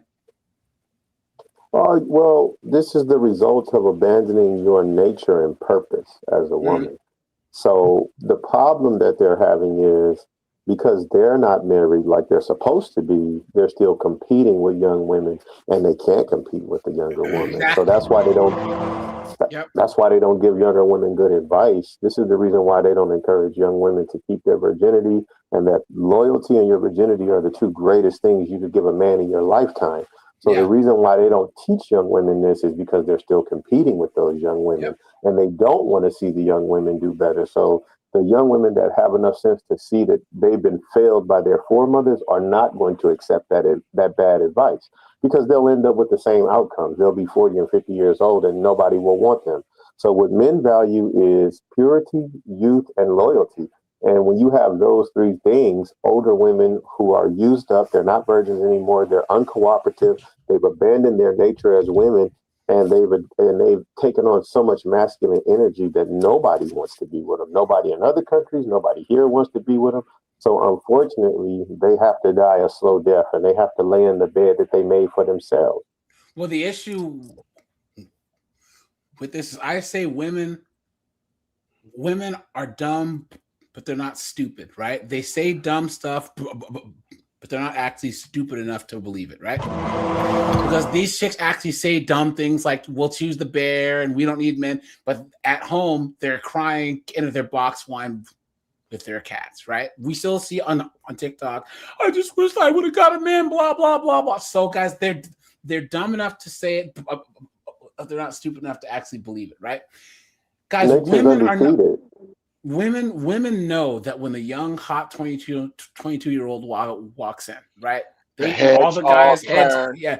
And all of a sudden it's, I'm gonna kill your bitch ass, bitch. You know what I'm saying? You will have chicks that were great friends, and heaven help if you have a bunch of old chicks, and there's one that's a little bit younger, but might be a biggin or a mid, but then that mid girl invites her hot friend. Oh no, and then it's, Ellie, I'm gonna kill you, you fucking whore. And then it's World War III, dude. John says, in my opinion, Gen X women were the beginning of the shitsterhood. Girls of age in the 80s, where I really saw the competition and never stopped. Yeah, here's the thing about Gen X chicks. They were okay until, once again, these are the chicks that started getting divorced after 25 years of marriage. Think about it. These chicks were getting married in the 90s, right? Some of them, 69. Yeah, they were getting married in the 80s, the 90s. Married for 23 years and then get divorced for no reason? Are you insane? Like, what do you think is out there for you? That's the thing that I don't get. You're a 52-year-old, overweight, loudmouth, ignorant, tuna-smelling broad, and you think that you're going to get Chad? Come on, man. You've been had. You've been took. You've been hoodwinked, bamboozled, led astray, run amok. Thanks for the $10, John. No, actually, they are say, scaring the hoes. What are you saying? Hey, gentlemen, if I could say one thing, gentlemen, too, and see, because if I wasn't an individual who subscribed to the Bible, I'm not a Christian, but if I wasn't an individual who subscribed to the Bible, I would encourage young men to use male birth control and never accept legal marriage based on the dating market that exists right now. Yeah, I mean, I think a lot of us here, listen, if I would say this, I'm not religious at all, but if America were to go back to Christian ethics, I think most red pill guys do believe that if there was more of a Christian ethical framework in America, but the issue is that these tradcons, Saint, the Matt Walshes, the Stephen Crowders, right? All they want to do, is beat men upside the head with the Bible, and then give women every single pass in the book. Yeah, the Bible is hold on. The Bible is a patriarchal book. It was one of the most patriarchal foundations there are. Patriarchal means from the father, and the biblical order is God, Christ, man, women, children. That's how it works. So there's no arguing here about the rules that has set up for women are clear, cut and clear. But for some reason, Michael Knowles just says, "Oh, everything's men's fault. Men need to blank. Men need to blank." It's like, bro, men, you can't. Men, yes, men need to lead, but we can't lead those who don't want to follow. A general doesn't have an army if the men mutiny. Right. You can't lead an army of castrated men. And this is why when I talk, I encourage Christians. Me, myself, I'm a practicing Negro-only Israelite. But I still talk to Christians, Muslims, and people who believe in the Bible in general. And I tell men all the time in Christianity, I tell them in Islam, you have to stick to the principles and fundamentals of the Bible and Quran. And when it says the man is the head of the woman, you got to stand on that. And the congregations that do not stand on that in Christianity and the Roman Catholic Church, y'all got to call them out. Yeah. Most of these churches now, especially the black church with Pastor Pork Chop doing backflips down the friggin' in the pews and friggin' got single moms and the zesty choir director in there. You know what I'm saying? What a joke. What an absolute joke. The black Baptist church is the biggest joke of a church. And I would say that us blacks, we are the canary in the coal mine, right? Everything that happens to us leads to white America next. And we started doing this. Well, not we, because it wasn't me, but this prosperity gospel, TD Jakes, taking in the single moms and the zesty dudes and all this other crap. And then it started going to the white churches. And I have to say, hey, guys, question for you. Let's pump the brakes. I know that I didn't mean to go off on religion here, but let's do this. I used to think that the black church was totally cooked, but I think the white Protestant church is actually more cooked, because how many times have we seen these non-binary LDHD TV church pastors? They're a little more money greedy. That's why. Yeah. What is it? The Lutheran church has that big divide now because they accept female and LDHD TV clergy, and it split the church in half. You remember Sleepy Joe and had that LDHD TV lesbian pastor like do the blessing in the White House? So guys, I would actually say that as cooked as the black church is, I actually think that the white church, like the white Protestant church, Baptist church, took what happened in the black church and just ran with it. Guys, what do you think? Yeah, I agree. Oh, I don't think it's just Protestants. It's Locke the Bounty Hunter. It is? Where?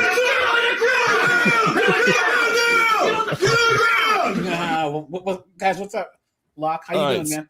I'm doing okay. And so I actually saw, it's not just the Protestants. Like, I've actually seen, this was especially during the Great Unpleasantness. I remember seeing, like, there was this huge push for like drag queen story time in Catholic churches. Disgusting. It's not just the Protestants. Disgusting. Guys, take a second. Yeah, it's messed up. Sub to Omni's channel, please. And then, guys, go over to Locke the Bounty Hunter's channel also. They're friends. Well, thanks, man. Friends of the channel. Appreciate it, man. Thank you. Yeah, guys. You can drop them a sub. Keep going though. You were saying? Yeah, no, and I just think it's like I've always been like a whatever floats your boat type of guy, but I do find it to be like deeply concerning when the churches are totally cool with letting drag queens freaking like with I went to an LGBTQ church.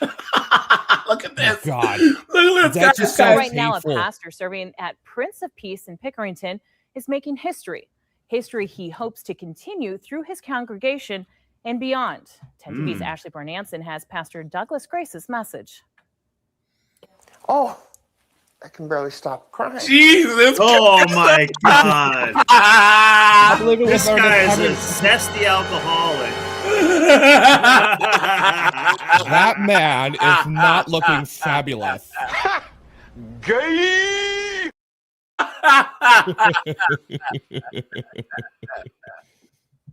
God. I think I need a translation for what this guy just said too. I don't even have anything for it. I don't even know what to do. And on the eighth day, God asked me if I like sausage or tacos.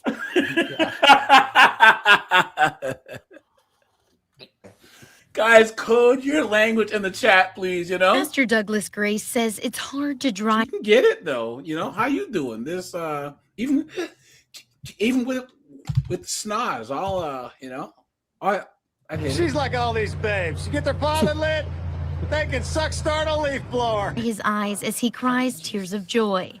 Originally from Coshocton, Grace has made his way back to his home state. He most recently served in Washington, D.C. After 33 years in ministry, he is now officially ordained and says he's the first. Oh God! Like I draw the line at the flag. But here's the thing that I don't get. Why call yourselves Christians? Why not just call yourself flippity floor or whatever? Like, just make up something new with it. But why do you have to take on the title? It makes no sense. You know what I'm saying? You gotta It just be able to claim it for yourself. Make any sense. Openly gay pastor in the Presbyterian Church in Greater Columbus. It's okay to be who you are, and it's to be inclusive, and it's to be loving, and it's to be missional. Grace says it was encouragement. Gay theology without apology? You've been had. You've been took. You've been hoodwinked, bamboozled, led astray, run amok. Gary spiritual David mentor who helped him make peace and share his sexual identity with the faith community. Bishop Kelly Nobody said, freaking if you're going to cares. be a peacemaker, you got to be at peace. While some continue to ask, can you be gay and a man of faith? Yes. The lie detector determined that was a lie. But like, I'm just saying, per what the scripture says, no, you can't. Well, okay, guys, but okay, you can interpret it multiple ways, but it's the act itself. So let's just say that you were born with those proclivities, right? The Bible says if you actually do the action, that's the sin, right? You can't put it in the sin hole. Yes, this guy. But like let's just say that someone cuts you off and you think, man, I'm gonna kill that son of a. That's different than actually going out and doing it. That's the sin. Yeah. Thinking it fine, but so they're saying that you can, if this guy obviously acts out, but what is going on here? You know what I'm saying? I don't even know how to respond to that. Faith is what brought me out of the closet. AJ, it's a way he can get determined that was a lie. Some money, have some housing at the church. You know, he gets some acknowledgement and attention. He's not able to really do that in other ways, so he kind of has easy ride for him. The thing is, he's selling himself as a practicing LGBT guy, right? Like, hey, I actually do this act and I'm okay with God. I think that's the problem. That's why people are turning against this thing. Because your book says X is wrong and you're saying no, it's not. Yeah, and then actually teaching people. That's the problem. Well, this is the one thing that I find really weird about it all. It's like, why are you putting so much emphasis on it? I mean, isn't pride supposed to be one of the 7 deadly sins? Thank you very much. Like I take a look at this whole thing and it's like, I'm going because personally, I'm a live and let live type of guy. I couldn't care less who you do it with, whatever. So long as it's between 2 consenting adults, it's none of my business. Why are you bringing it into the church? That has absolutely nothing to do with what you're trying to preach and everything with trying to put the spotlight on you. That's vanity and that's pride. Well, that leads us back to the topic here. Guys, a lot of these, and put a 1 if you guys agree, right? A lot of these white old moms, they have no. White women aren't really considered oppressed in society. That's why the majority of the non-binaries are white women, right? Mm-hmm. So what they do is they will turn their kids into, and then take on this victimhood mentality so that they're a superhero. I'm trying to save my trans child's life. I'm doing everything that I can to fight the orange man who's after my child. You know what I mean? I'm so brave. Yeah, I'm so brave. Yep. Ridiculous. Just don't take any of it. Give me money. I'm brave. Yeah. I'm just like you, the oppressed ones. Pray for the fathers of those children, man. My goodness. God. Well, there was that one guy in Texas who had to sue the state because the mother was trying to transform his son, and he fought for years. That's messed up. To stop it from happening. I gotta actually look at that case, but and then they act like they surprised when they go to the airport and see all the American men going to other countries. Exactly. Facts. Yeah. Just don't go to that church, and especially don't take the communion. Oh! I see what you did there. Body of priest. Hey-o. Body of priest. Oh man, dude. Look at this guy, right? Body of pastor, or whoever he is, like being so damn nasty all the time. Okay, he gives me this cocky look, like like I'm going to take you. Let me just tell you, I was the winner. Now I know I didn't win anything. I mean, he probably got a participation medal when he got home from mom, but it's in my own head. I didn't win anything, but I won. I won because I got in line first. Of course, I met up with him again on a red light, and it was stupid. But is this not the most woman thing that you've ever heard? And how many times have you heard me say these chicks? They always got to be the one. They always got to feel like they won. Yeah. Mm-hmm. And guys, let's look at this chick here, right? Yeah. It's like one thing that like I've kind of realized is that modern women, especially the Gen X women, they are currently engaged in a war. It's a never-ending battle to always be right about anything and everything. That's what it is. They always hey, good have morning. to be So right. I'm really struggling this morning watching these TikTok videos of the manufactured outrage of Trump calling somebody piggy. So she's supposed to be a conservative, guys. And do you see how big of a feminist she is? And guys, all these tradcon feminists are demons, man. Hey, good morning. Oh, Happy she's Friday. So, she's this insane. stupid TikTok, I feel like I'm dumber some mornings when I watch some of your videos. So, yeah, guys, she's supposed to be on the right. She's supposed to be a conservative chick that has some sense. And she sounds like this. She's got the SSR eyes right there. Yeah. Yeah. She's on meds. You can tell she's on meds. What a joke. What an absolute joke. Guys, they are demons. I don't owe you my neck.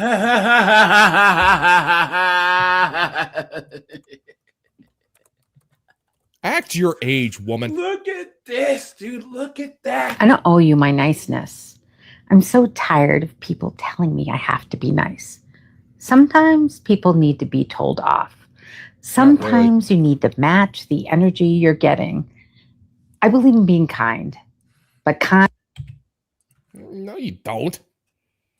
You can't have hair like that and believe you're being kind. No, she does. Guys, let's try to hit 200 likes, guys. I appreciate that. Kind doesn't mean bending over We backwards. did hit 150 likes in record time, guys. Guys, thanks for that. Oh, yeah, guys, I'm so sorry. You guys can't understand what she's saying.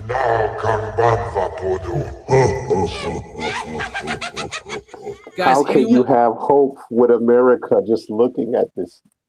Just looking at this, how can a man be hopeful in America? This is crazy. Well, guys, once again, I believe that there are a small group of good women left in America, but they're like way out in the middle of like rural Iowa or, like rural Wyoming. You know what I'm saying? They're way out there. But guys, and they're getting with the good men in their league. Yeah, a monk mode or passports, guys. Yeah, they all either they Amish or you got to go somewhere else in the world. It is what it is. Yeah, and unfortunately, I mean, like, I love America, but I know when I know when something's cooked. Yeah. Kind doesn't mean giving my time or attention to someone who doesn't deserve it. Women are conditioned to be nice, to make everyone else comfortable. But niceness isn't the same as kindness. I'm done being nice. I'm choosing to be kind and have boundaries. Imagine that. I don't owe you my niceness. Guys, first of all, who talks to this thing? Look at this. Lana Lee crushes patriarchy, please. You've been had. You've been took. You've been hoodwinked. Bamboozled. Led astray. Guys, the only thing she crushes is that lunchtime Pizza Hut buffet. Hey! Stop being fat phobicisms. At least she's trying to use her weight for something she assumes is good. Witch, speaker, patriarchy crusher, community builder, chaos wrangler, BLM. it also says let's burn it down and rebuild it together, BLM. Like that tells you everything you need to. Ma'am, I'm black and I'm a descendant of chattel slavery. We don't know you. And none of you nutbag ass white women acting like y'all know us. We don't know you. You gotta tell. Here's the thing that I tell people, Saint, and you should do this too, because you probably do it. People, Saint, C-Grip, who else in this chat is black? Rajai, Tim Hicks, Keyshawn, sound off. Because this liberals are the only chicks I pull the race card on. Because it blows their whole argument out of the water. They talk about patriarchy and they make themselves victims. Then you actually show that they benefited the most from DEI. Oops. They benefited the most from affirmative action. Oops. They earned more than black men do. Oops. You mentioned Emmett Till and all these false accusations. Oops. All you do is use race as one intersection and it turns them into the bad guy. I have a saying that I say, guys, and all you guys use this, right? Because they'll say, "What? It was all the cisgendered hetero white men who were responsible for all of history's problems." You guys have heard this, right? The European colonialism. Yeah, we're responsible for the invention of Europe. Sorry about that. But guys, I tell them this: when the British were out here pillaging and doing everything that they were doing, who are they bringing the spoils home to? They was bringing them to their natural born wives, the so-called Thank you white very women. much. Yes, The they slave did. master, he was at least outside whipping on the slaves. His wife was in the house eating bonbons. You know what I'm saying? She didn't even Drinking have to lemonade work. in the cool of the shade. Thank you. So that's even worse. But they want us to fall for the okie doke and act like, oh yeah, Saint and C-Grip and AJ, we were right along with you guys getting oppressed. Please. You've been had. You've been took. You've been hoodwinked. Bamboozled. Run amok. They only got the right to vote like 100 years ago, okay? So white women owned black men as slaves at the rate of 40%. 40%. And they, with the threat of a false accusation, literally raped their black slaves. Yeah. Yep. If you don't hit it, N-word, I'm gonna go tell somebody you forced yourself on me. And you're gonna find yourself at the end of a rope. So you wanna hit this or you wanna hang? Yep, that's true. You're dead if you don't. You're dead if you do. But yeah, Bill Burr. Hey, do you want to hang out or you want to hang out? Oh! Who let this guy in here? Dead if you do. It's true. You're dead if you don't.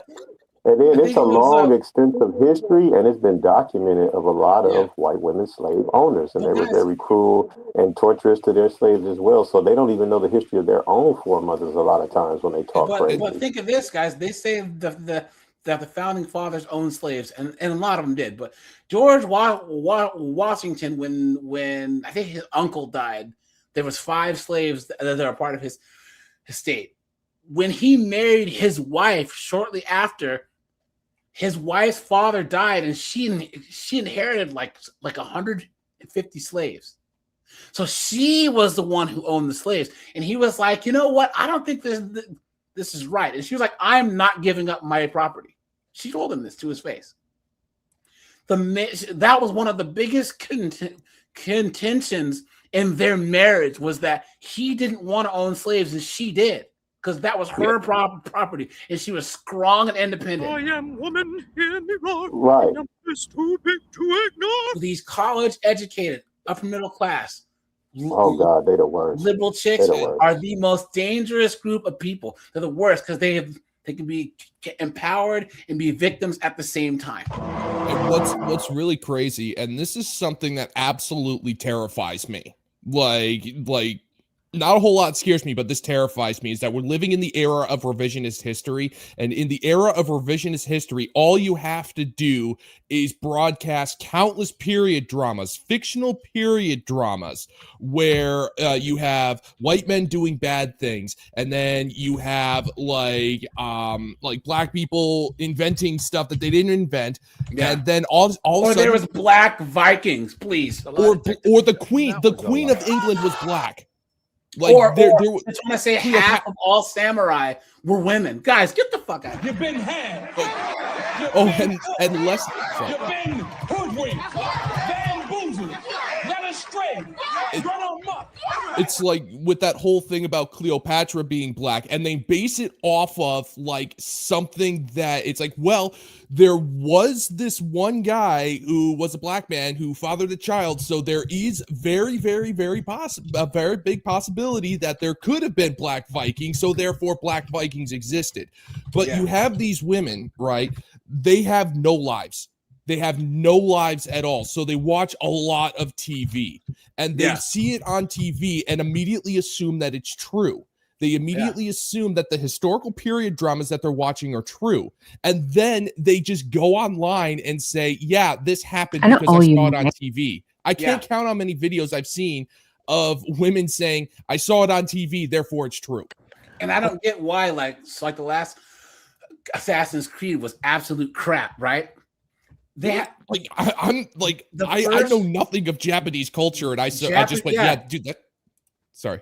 The first Japanese set Assassin's Creed, it should have been awesome, but they have a black samurai. Why? It makes no sense.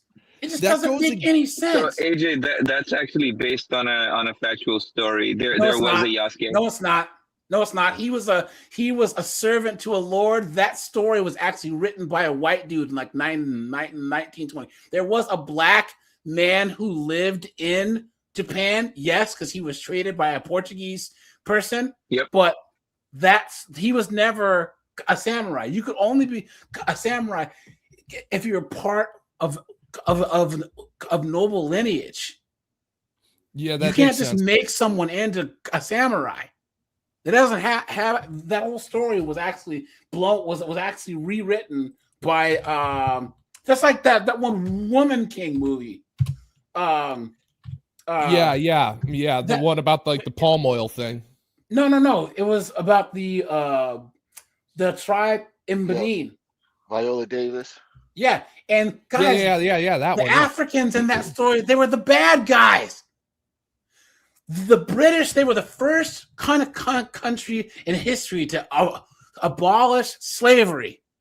And they took their entire navy and said, we're so against this, right, that we're going to patrol the Atlantic. And they captured French, Spanish, and Portuguese slave ships, killed the sailors, and set the slaves free. They almost bankrupted Britain because it took away from their maritime trade, right? The Dahomey tribe, they were the largest slavers in Africa. They will go around, pillage, and take all the neighboring tribes and sell them to the Europeans. Because people have this thing about slavery that they don't get. The only reason why the Europeans colonized Africa is because Britain made it so hard to actually get wouldn't let them buy slaves. So they decided to actually go to ground and then start making colonies. But before that, they didn't have to colonize Africa because they got slaves. But it was different tribes like the Dahomey tribe that were selling slaves to the Europeans in the first place. So this white chick decided, hey, I'm going to write this story where we're going to have them fight the evil Europeans, right? But the tribe, okay, what's that chick's name? Guys, Solapita Nyong'o. She was supposed to be in the Woman King, but she actually went to Benin and talked to the people there and realized that movie was not good because it was romanticizing the bad guys. That's why she dropped out of the movie. She didn't want to participate because of the actual history of Nzinga and how she used to torture her African servants as well as sell them as slaves. She used to cut their bottom jaws off and let them run around screaming with no bottom jaw. And this is where a lot of Pan-African people don't want to deal with the truth that slavery was practiced in Africa since time immemorial, before a white person ever came to Africa. Wasn't she a woman? So therefore, all women are good guys. Oh wait, hold No, up. That's the was ism. terrible. This is She was when terrible. this is when she found out about the real history of Benin. Like, because she didn't know. She did not know that this was this bad. You know what I'm saying? Right? On what came to be called the slave coast of Africa. Yeah. So she found the real history, and then she dropped out of the movie, and that dunderhead that they had from Obi-Wan played her role. But yeah, guys, and that's why I respect her. And I honestly think that's why she got kind of blackballed in Hollywood for a while, because she hasn't really done anything since, you know? But yeah, guys, you have to know your history. And guys, yes, I don't believe any group of people was any more capable of evil. So for instance, guys, don't put the Germans of that time period's name, and don't put Mustache Man's name, Cody Langus. Guys, put a 1 if you agree with me that the Japanese did 10 times worse in World War II. Oh, 10 times worse. horrible. They did some messed up stuff, dude. Guys, they didn't even have the common courtesy to use the showers. They used bayonets, shovels, and bullets, and samurai swords. China, French Indochina, so Vietnam, Laos, Burma, Indonesia, Malaysia, the Philippines, Singapore. You know what I'm saying? Yep. That's why everyone got a history of slavery. in Asia. Yes, they do. That's why everyone in Asia hates Japan now, because in Korea, the Japanese, they invaded Korea in 1905. Yeah. That's why you don't see a lot of ancient Korean structures, right? Because they blew them all up. They said, you guys are Japanese now. What's the first thing that the Japanese did? All the men essayed all the women, right? Deleted They called a them lot of the comfort men. women. Yeah, and then they changed everyone's names. If you were like 75, they gave you the Japanese name. They made it illegal to speak and learn and write in Korean. For 45 years, they lived like this. Yeah, there was people who grew up in Korea in the 1910s, 20s, 30s, who were not even taught their own native language, who went by Japanese names. These people are still alive. Some of these people are still alive right now. And it wasn't until World War II was over and the United States went into Korea that they were allowed to, luckily the language and culture survived because it was taught in secret, you know.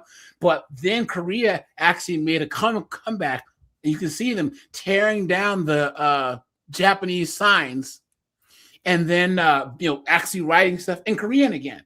But there's kids that have never that were in their like teens and 20s who had never spoken Korean in school or Korean in public in Korea. Absolutely insane. Who was saying something? It's almost as if but the funny thing is like, no, none of that counts. We don't talk about it because, as we all know, the world was a peaceful utopia until white people invented Europe. But here's the thing about that's the history now. Europeans, though, right? Here's the thing, and I would say this: people don't talk about the Arab colonization that's still going on today, right? People always talk about the British and the French. Guys, think of this, and I say this 1,000 times. We talk about Mesopotamia and Babylon, like they're mythical places. Guys, Iraq and Iran are the cradle of life, right? Like that's where it all is. But this whole area here, right? Damn it. Look at this. Sorry, guys. This is a crappy map here. Hold on. So, look at this. So, all the way from Morocco, parts of Spain, and Portugal, all the way to like Azerbaijan, Arabs only come from, sorry guys, Arabs only come from this area right here. This is the Arabian Peninsula, okay? These are the only Arabs right here. All the rest of these people, guys, are not ethnically Arabs. They're not. They are not Arabs, guys. And if you ask a Saudi or an Omani guy, they will tell them straight up, you are not an Arab. Chechens, you are not an Arab, right? Guys, there was thousands of indigenous cultures and religion and languages in these areas, right? And they systematically wipe them out. But everyone says, oh, the French and the Europeans, this is still going on right now. You guys, who's ever seen True Lies? The movie. Yeah, I've seen True Lies. That's a great movie. You guys remember movie? Curtis. Yeah. When Tia Carrere goes, 18th century Persian, pity, and then they rip it apart, and there's the nukes in there. Guys, do you know how many priceless artifacts and ancient art from like Babylon and Mesopotamia that these people have destroyed because of their religion? The Library of Alexandria, right? Thank you. Right? That like if you ask me, there's no bigger crime than destroying libraries. But that is absolutely horrific in my eyes. Think of this. They talk about the British and the French and the United States having these priceless artifacts that should be sent back to the countries of origin. If we sent them back, they would destroy them. We preserve them. This thing is 1,700, 2,500, 3,000 years old. And you want to send it back so that Mahmoud can blow it up? Why? But guys, the reason why, you think about Europe versus Africa, Southeast Asia, and even most of the United States and the Americas. Guys, Europe, you had a whole bunch of people of different ethnicities living in this small landmass, okay? Because Western Europe, this whole area here, will fit in the Pacific Northwest. Spain, it's not Portugal, that big. France, Germany, Italy, the Scandinavian countries. If you take Oregon, Washington State, Montana, and Idaho, is the size of all these countries here. All these competing people, plus a winter that sucks. And guys, they're any place where they've been beating each other upside the head is going to have a lot of technological innovation. That's just why the Europeans had such better technology, is because conflicts lead to innovation. Whereas in Africa, if one tribe gets pissed off, they can walk 17 miles, 18 miles. There's an abundance of food, and they probably never see them again. You know what I'm saying? That's just the way it works. Like, it's just the environment that people were in. The Japanese, why are they so much more violent than the rest of the Asians? Because Japan's a rock out in the middle of the ocean. So they had to do different problem solving skills, and it made them a bit more aggressive. So, but yeah. Anyways, let's go back here. But yeah, so guys, read your history, right? To think that one group is any more evil than another is just foolishness, guys, right? And I think that somehow, because if you can say, okay, over here, guys, we say that men can be pieces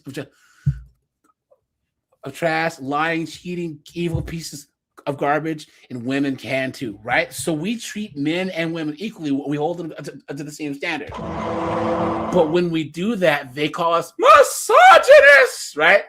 You know what I'm saying? Because the idea of holding women accountable, all of a sudden it's, how dare you? You know?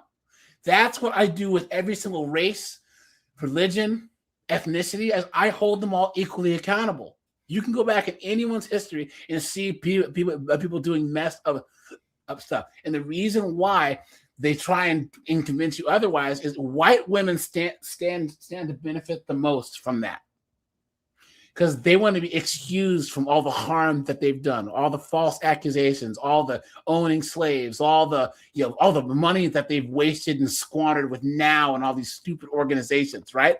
They want to try to still be seen as both the hero and the victim at the same time, while screwing everybody over. White chicks are the only ones that can be married to a white guy, a rich capitalist pig, but then complain and whine and moan about him and act like he's victimizing her while she's living in a big house driving a Lambo truck. How does that make sense? It's an absolute joke. So a lot of Gen X women feel angry and they don't know why. It's not because you're bitter or ungrateful. It's because anger shows up when your needs have been ignored for too long, when you've been accommodating, when you've been quiet, when you've been strong. Anger is information, not a character flaw. A lot of Gen X women feel angry and they don't know why. It's not because... Okay. So here's the thing. Look at this filter fighting for its life. Right. That's happened. Like they said, the Republicans have said, okay, we want marriage to stay intact. Okay, that seems okay. But also, we want you not to be able to get divorced on your grounds, right? So they have legislated that in, I think, Oklahoma and in Texas, where they've said, hey, you don't get to get divorced on your own merits, woman. You must talk to your husband. He will decide the merits. Okay, so that leads to you can't get any spousal support, blah, blah, blah, blah. Okay, so if you're my age, which is grown, it's a grown age. You've been married for old as dirt. Here we go, guys. Here we go. Watch. So she's been married for 30 something years. 35 plus years. You have gone to work. You've raised the kids. You've done the thing. And then he's like, nah, bro, this 20-year-old thinks I'm hot, which is so fucking common, right? Like it's more. No, it's not. No, it's not, guys. You've been had. You've been took. You've been hoodwinked. Bamboozled. Led astray. Run amok. Guys, who initiates divorce more? The most. We don't talk about that here, AJ. Thank you. Oh, Canadian Spider-Man. How you doing, man? Guys, go over to Canadian Spider-Man's channel. And guys, yeah, he's a cool guy. He's a cool guy. Let's do this. Hold on. Hold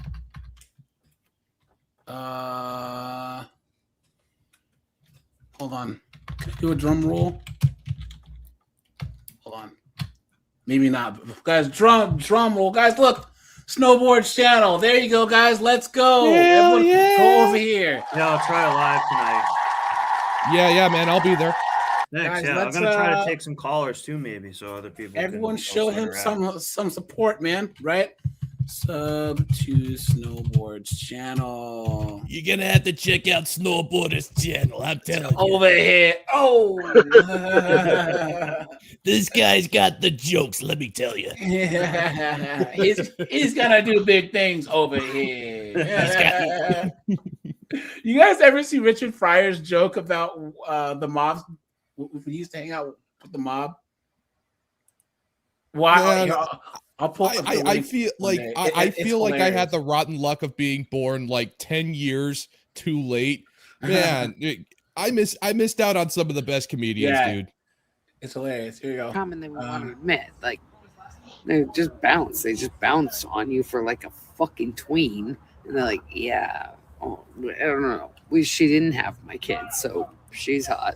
Yeah, okay, right. Great. Oh, fine. God.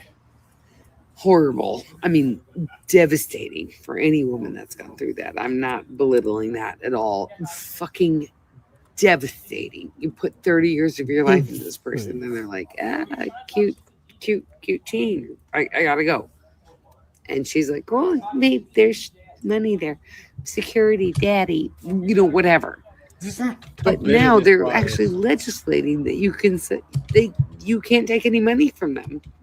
You can't. You just have to like sit with your bag and be like, okay, I was a secretary 45 fucking years ago.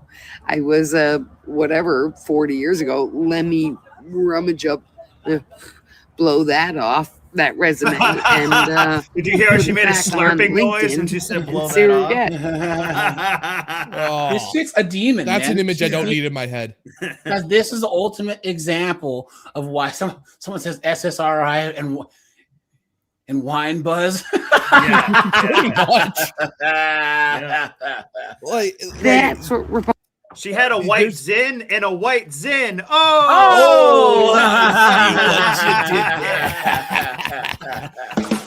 Like, this is one thing. Like, okay, this is one thing that I have absolutely no patience for with aged out hags like this. They go online and then they accuse men of being PDF files, because some dudes will get with like chicks in their 20s and then say she's just a kid, she's a 20-year-old girl. And I look at that and I say, shame on you.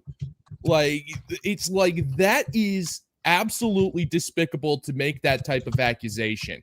Just because you're jealous, you're bitter, you're past your prime, and and the only way you can get a dude is if you're buying the drinks for him. That doesn't mean that you can accuse a guy of being that.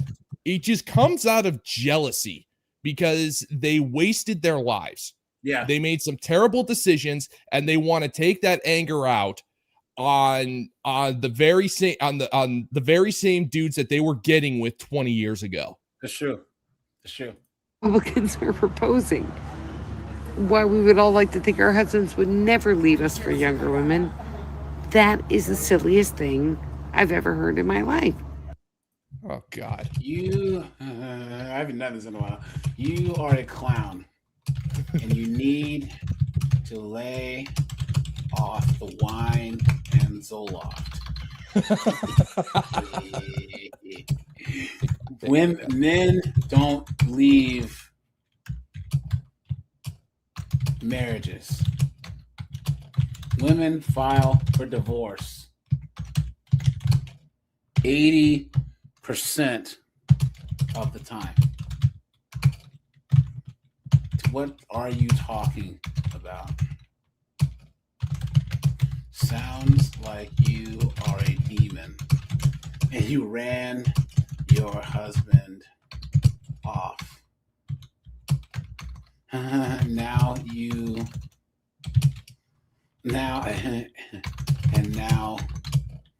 TikTok and your cats are all you have.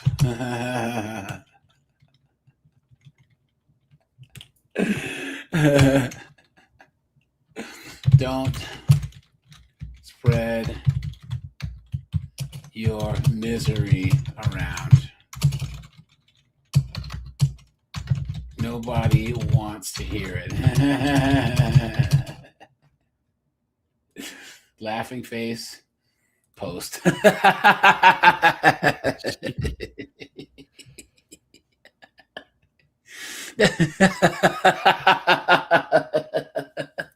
study people and I am stumped. So I need your help. This What does that Gen even X mean? Females in particular. What happened to us? Was there a girl gang of cheerleaders in high school that terrorized us so that that unhealed wound is now showing up in the way that Gen X women talk to young girls? What happened? I don't It's know. true. Guys, wait. This chick looks like a really old young girl, right? Because I don't know, something about her makes her look older, but then she looks young at the same It's an time. Idaho thing or maybe a California transplant thing. But the way that people in this Idaho Valley treat young high school girls is gross. It just screams there's pain here that needs to be healed. Because I got a question for Dude, this broad. Does peyote and friggin' lines of Zanny, dude. Straight up, like look at this chick. So I got a question for this broad right here. She's saying, I study people. Okay, so if that's the case, that implies that you're studying young high school girls. Yeah. Why are you doing that? That sounds, you have no idea how creepy you sound because they right all absorb the same media. Oh, guys, we hit 200 likes. Guys, let's go. Hey, congrats, man. Man, thanks for that, guys. Appreciate that, guys. Guys, the lives have been doing really, really, really well. Yes, guys, I am feeling better, man. You know, I have my final appointment next Tuesday. The tooth is feeling better. It's getting there slowly, you know what I'm saying? But like I said, guys, I had to go to the endodontist. I had a crown that was done like years ago that was acting up, and so there was an infection like deep in my jaw. So they had to go in there and get all that out there. And it's been killing me ever since. So going to the endodontist is never fun, man. I feel for you. Yeah, I had to do it without insurance. Oh yeah, you probably. Man, did you rob a bank first? Actually, no. The dentist was like, no. It's kind of funny. The dentist actually looked at me and said, or the endodontist said, "Okay, you don't have insurance. Okay, we're going to put you on a payment plan and give you a 10% discount." I got lucky.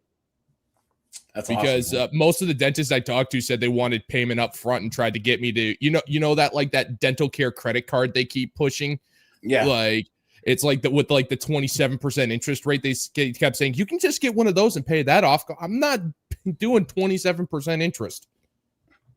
Oh, it's only after the first 3 months. Yeah, I now a lot of places make you pay up front and then bill your insurance, and then your insurance pays you back because a lot of people will have fake insurance cards and all that other stuff, you know. So here we go. We're wondering why Gen X women throw hands. This is why. Our husbands are actually getting way better looking as they get older. And so you're a little caught off guard because like we're aging just right along. Men age like Sean Connery, but then again, women age like Sean Connery. Slap her across the face. Where a woman has to have the last word. Yeah. Oh, and what's the matter? Stop. You're not 007 anymore. then you have to give her a smack.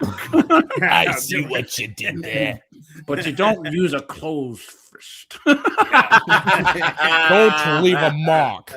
That's where you can get away with it in court. Oh, man. Inside them, they're getting better looking where we're just staying the same. Staying the same? No, Staying the same, huh? Really? They honestly believe that? Come on. The lie detector determined that was a lie.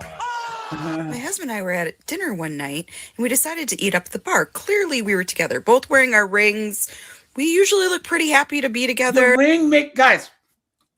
Nobody cares about the ring. No. Oh, yes, they do, guys. I need you to do this, right?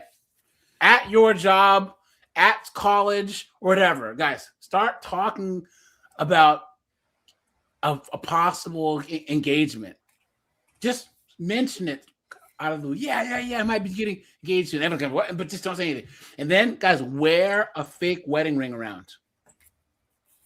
Do you guys know, guys, chicks are gonna start paying attention to you? It's the sickest, most disgusting thing that these 304s do. Yeah, you have a wedding ring on, and guys, chicks that have never given you the time of day will actually start trying to talk to you. It's sick because that pre-selection, they see that a woman already was okay being with you, like you've been chosen by some woman. Guys, try it. I'm telling you, try it. Anytime you go out, you at the bar, wear a wedding ring. Like I don't know. I don't remember if this was the TikTok video or a Reddit post. I mean, either one is equally reliable. But I heard this story of this dude who would actually go out to bars with the wedding ring on. He was single, but like he it's like he couldn't keep the chicks away, and he would hook up with them all the time. And then like one morning after, it's like after hooking up with the girl, it's like she's going, well, when's your fiance going to be home? And it's like, lady, I'm not getting married. She got mad at him. She got mad at him. He said, lady. You've been had. Bamboozled. Led astray. Run amok. They're demons, guys. Demons. Yeah, you take away their ability to be a homewrecker, and then you see the real knives come out. Yep, that's true. Yep. Like we look like we go together, if that makes sense. So when it came to ordering our food, he ordered for himself first, and then she said anything else, and he's like, yeah, whatever she's having.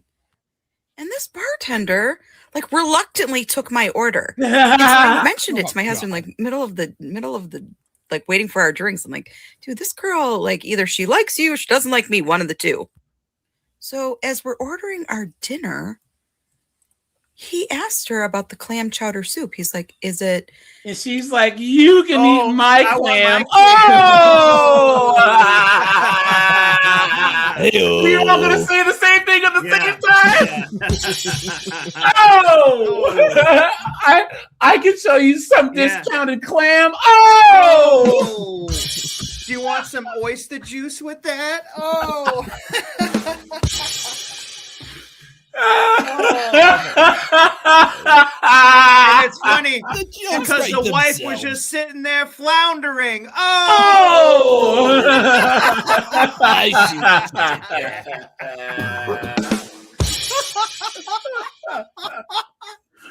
Oh no! Oh my god! Oh no! Look at with an extra side of tuna over here. Oh! It's supposed to smell that way. Yeah. Oh no! You know what's the difference between guys? That's the worst though. Guys, put a 1 in the chat if you worked with like an office and there's a woman who's clearly going through menopause or older, and that tuna smell just follows her around everywhere. Dude, there was one lady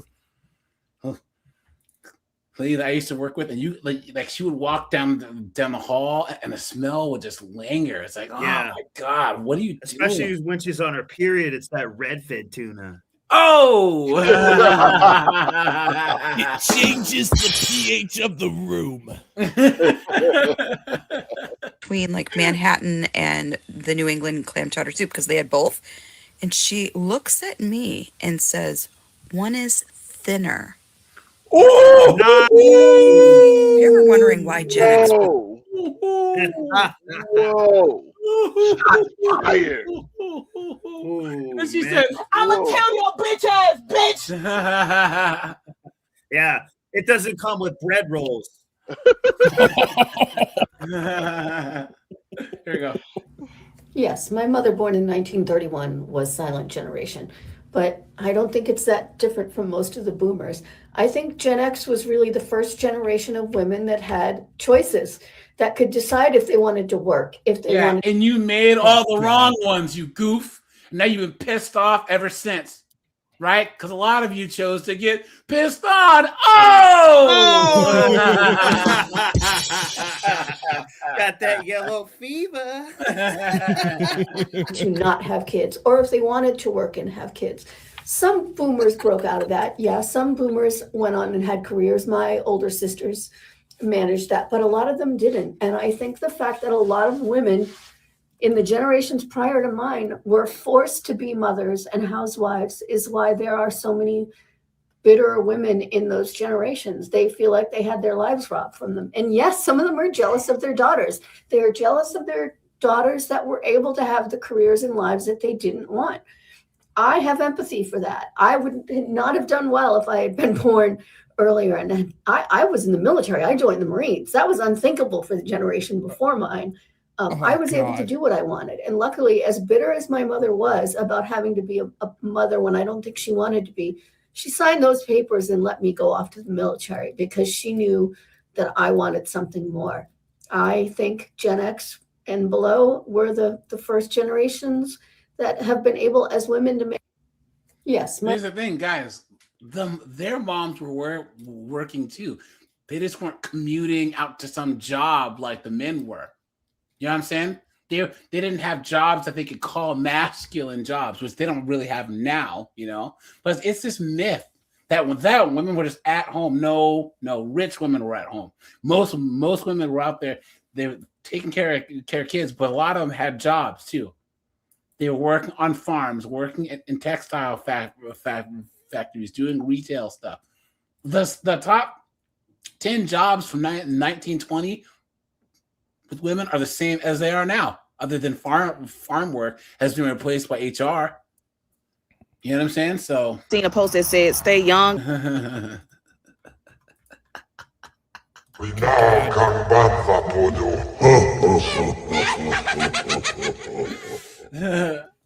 Seen a post that said, "Stay young and sexy for as long as you can," because you got older hoes that dim their light, either for a man or just in general. Now they bitter as hell. See, older women, they were conditioned to find a man, get married, have kids. Then whatever comes after that, they just deal with it. In my generation, we don't play that shit. We too busy getting degrees, making money, buying new cars, buying houses, buying property. To be honest, we're the ones that have it harder because shit is so high and we still making away. The women. Here's the thing, guys. See, this is what I say.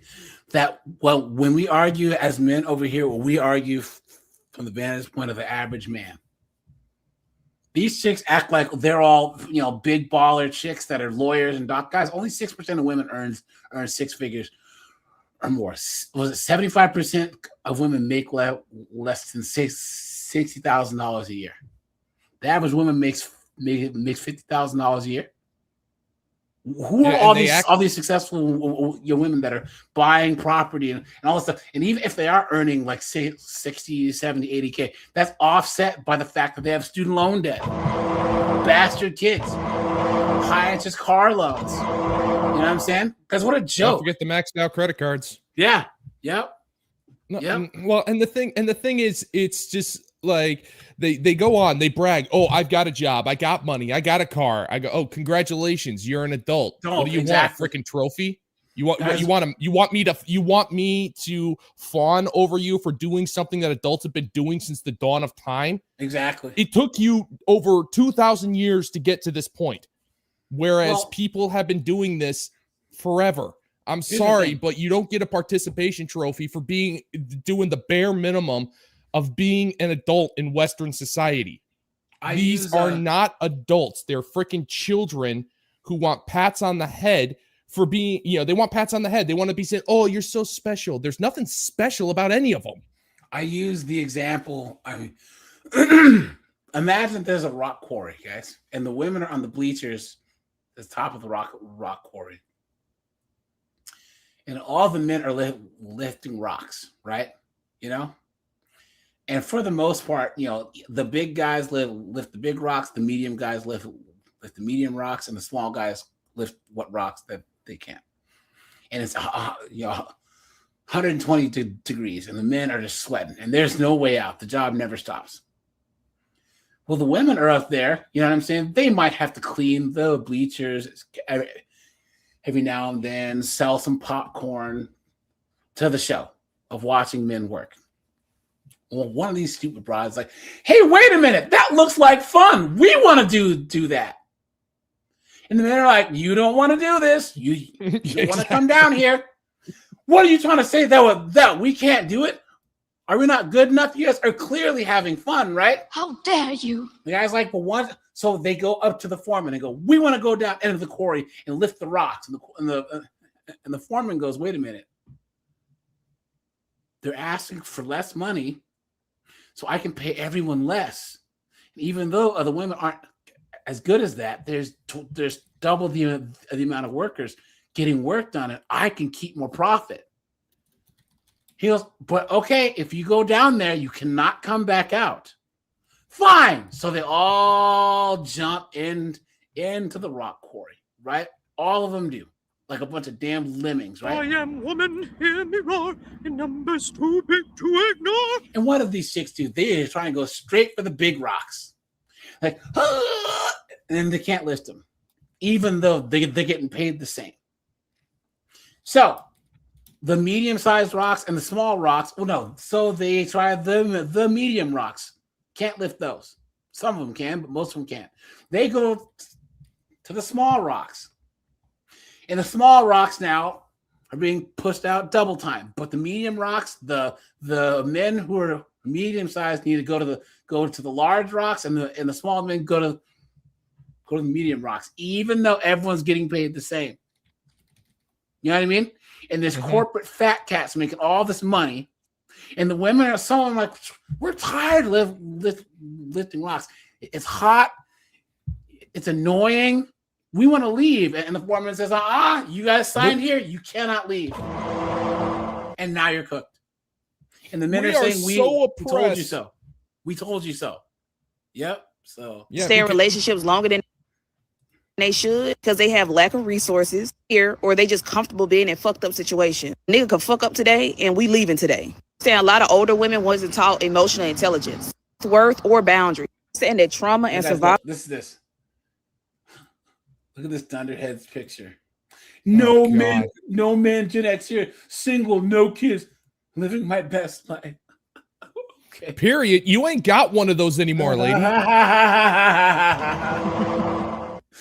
Oh, guys. Gen X women in like their 50s to 60s, I think that's Gen X. They're like some of the rudest people I've ever met. No explanation needed. You did this for clicks, right? Because you...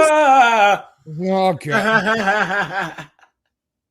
What a joke. Said no explanation needed, knowing full well all the Gen X women were going to flood your comments and prove your point for you. That's not insight, that's clickbait. And it worked because here I am. The truth is, the rudest people in the world are not Gen X women. They're people who make The lie detector determined that was a lie. videos, blanket shitting on thousands, if not millions of people they've never met, trying to shape the opinions of maybe millions of people they'll never meet, and then putting it out on the internet as if it's a fact. Honey, that's not an observation. What you're doing right now? That's a personal moment that you made public. And here's another truth. Gen X women aren't rude. We just don't give a fuck. What The lie detector determined that was a lie.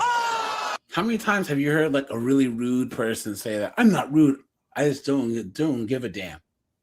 Come on, man. That's just an excuse that assholes use to be assholes. people think about And us you anymore. can tell Big by difference. the sound. Sorry, you can tell by the sound of her voice that she does not have a nice bone in her body. Not at all. She can tell by has the that. hair. Yeah, well, this lesbian's never had a bone in her body. Oh, I see what you did there. Learn it because we're not here to be liked. We're done with the performance shit. That chapter is closed. And last but not least, and this one actually matters, women, regardless of age, are supposed to lift each other up, not tear each other down over a few bad experiences. Tearing women down is a choice, and it's never a good look. And a If lot of you've women met make some that- older women that were rude to choice. you, sure, that sucks. But that's called individual people, not a demographic study. And maybe, just maybe, if everyone you meet feels rude, maybe the vibe you're putting out is coming back. Look at that. Guys, look at this. Oh, Thunderhead God. right here. Oh my God. What? Oh, Oh man. Is And she supposed- Nat has a clip of whatever her name is. Is she? Oh wait, no, that's her. Maybe they'll. You know, let's go, hooker. Come on. I want Gen X. We're Gen X, and I'm late to this trend because I'm too busy pondering the mysteries of life and Shut up. I just heard about this the other day. Who remember? Can someone explain to me how it is that some people can hear the wildest, most extreme, batshit crazy stuff, and somehow it doesn't register as wild, extreme, batshit crazy stuff? Instead, Because we don't care. Because we don't care. Because it doesn't involve us, and there's nothing we can do. See, I'm so glad that I clicked on this. See, guys, watch. rationalize why the crazy isn't actually crazy. Are we hearing the same words? Are we seeing the same things? I feel like some of you have had your internal what the fuck system just shut down permanently because all the alarms, the bells and whistles should be going off, and yet they're not. There should be a part of you that's screaming, wait a minute, hold on, this is fucking bananas. I'm supposed to pull the ripcord because this shit is gonna crash. Am I do what? You see, guys, what I told you, these 50-something-year-old chicks, they have nothing better to do. They should be baking pies for their grandchildren. But instead, this chick's talking about Palestine and ICE and all this other crap that she can't do anything about and is getting mad because people aren't losing their crap about this. Who cares? Who honestly cares? Guys, if it doesn't involve you getting up and going to work tomorrow, guys, who cares? David says, what's wrong with her eyes? Zoloft. That's what's wrong with her eyes. Guys, what a joke. What an absolute joke, man. Gen X women and Maybe the only Wow, you're annoying. Hold on, guys. Sorry. Yeah, no, it's just, like they have nothing better to do. Like they spent the majority of their youth being incredibly bitter and making some horrible choices. And so now they have no lives. They don't have any friends. They don't. You can tell that they're friendless. They have nothing that they could really, and so they just get angry. They just get angry at the world and project that anger and bitterness onto everybody. Yeah. And it's actually kind of insane how that took. It's like a freaking mind virus. Guys, here, let's clear the palette here. Let's switch gears. Guys, anything else on this topic of these old broads? Oh, man. Too many things to say. No. Actually, let's Stand in front of my truck. This one first. Guys, let's guys, we're at 230 likes, guys. Let's try and hit 250, guys. Hell yeah. Everyone stop, take a second, hit the like button, please. Thanks for the super chats, guys. If you're new here, guys, I go live Monday through Friday at 5 p.m. Eastern Standard Time and Sundays at 9 p.m., guys. I will be putting out more members only content, guys, and I will start posting on 50 and 304s, guys. 3NN News will start up here soon. But guys, I have to take down all of the content on my other channel so that I can get it monetized again. But guys, go over to Snowboard's channel, drop him a sub. Yeah, I'm gonna head out soon, so I can. My first time doing it, so I'm gonna kind of get it ready. But I'll go live. Come on, man. Go to Lock the Bounty Hunters channel. And guys, Snowboard's going live. So when my live stream ends, I'm gonna raid you guys over there. So it'll kick you over to his live. Guys, go to Lock the Bounty Hunters channel. Go to Canadian Spider-Man's channel. If I can spell Canadian right. Go over to his channel too, man. Guys, let's try and get Canadian to 1,000 subs here in like the next 3 or 4 months. That would be nice, right? So guys, go over to Canadian Canadian Spider-Man. He's a really cool guy. Definitely check him out. There you go, guys. Yeah, he does really cool live streams over there. He talks about travel and all types of stuff, politics. So it's good stuff, man. He's a good guy. He has call-in shows and live streams too. So I definitely I'm hoping to actually check out one of his live streams pretty soon. Yeah, he's a really good guy. Well, he's on that Canadian time that doesn't really exist, Yeah, I know. It's like Canadian you Canadians really need to learn American time. It's not that difficult. Learn how to be American. You're going to be the 51st state soon. Don't know what a kilometer is. Using these made up terms. But guys, in America, we call it kilometer. Oh! I'm just saying, Canadian Bacon is one of the greatest documentaries about Canada I've ever seen. Yeah. Okay, but guys, let's jump in here too. That's the sound of the police. Here we go. All right, I'm gonna bounce so I can try to set my stuff up. All right, buddy. Have a great night. I'll see you over there in a second, man. Yeah, I'm gonna try to take some callers too. So if you guys are welcome to partake, it'll be similar to this, AJ's content. Right on, man. Thank you, guys. All right, buddy. Have a great night. I'll see you tomorrow and stuff too. Yep. Bye-bye. Stand in the front of my truck. Right here. In the front of my truck. I'm right in the front of your car, sir. Where you want me to sit on it? I'm pointing towards the front of my car. It's pretty simple instruction. Okay. On this ride along, officers stand in the road. A woman wears leopard print pajamas and a school bus drives by. How you doing? Any reason you passed me? What? Any reason you passed me? Passed you well. About 200 feet ago. Oh, What's that? probably was going slow. Nope. You got your license on you? Yep. You can put the car in park. So the cops doing the speed limit, and she just switches lanes and just passes him. That's real smart, you know. Here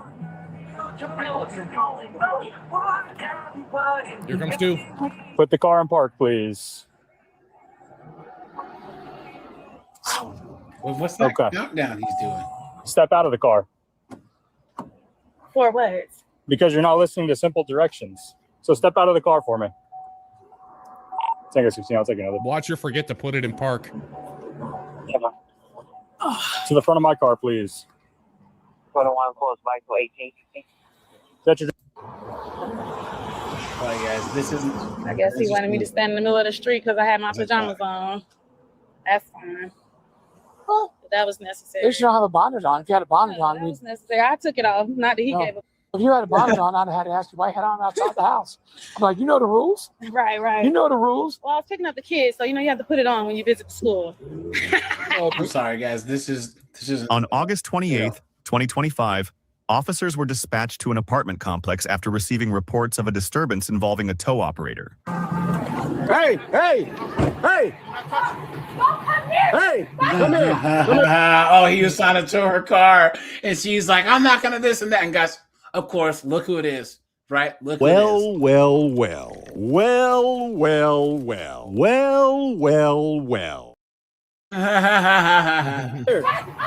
Hey. You got touched me. Okay. You gotta come back. Back up from me. Hey, Eunice, give me a 44. Told you guys. Hey, stop. I need you to listen. Guys, there you go. And this is this chick's mom. So she's this mixed race chick. And we all know how these mixed race chicks are. They're either the most loud, obnoxious, pro-blackity black, and they're ghetto because they have to feel like they have to prove something, you know? Listen. Right now? I need you. And you're gonna let him? I need you to listen. Relax. Back up. He's doing his job. I need you to stop. I need you to stop. Relax. Stop. Now you. Oh, we won't mess around. Sorry, guys. It's time. Go! God, getting it right off the bat. Don't touch me. What's wrong with you? What is wrong with you? Because you don't get to touch me like that. What is wrong with you? No, you just smacked my hand, girl. What's wrong with you? No, now you're going to jail for something stupid. Now you're going to jail for something stupid. Give me your hand. Give me your hand. Give me your hand. I'm not gonna say it again. You're gonna get tased. It's not gonna go in there. It's not gonna go nice for you. You need to give me your hand now. Relax. Give me your other hand now. Relax. You stop touching shit. You doesn't matter. Stop touching shit. You don't get to touch anything. Give me your hand now. Relax. Stop. You back the f up because you about to get tased. All right. You're gonna go to jail too.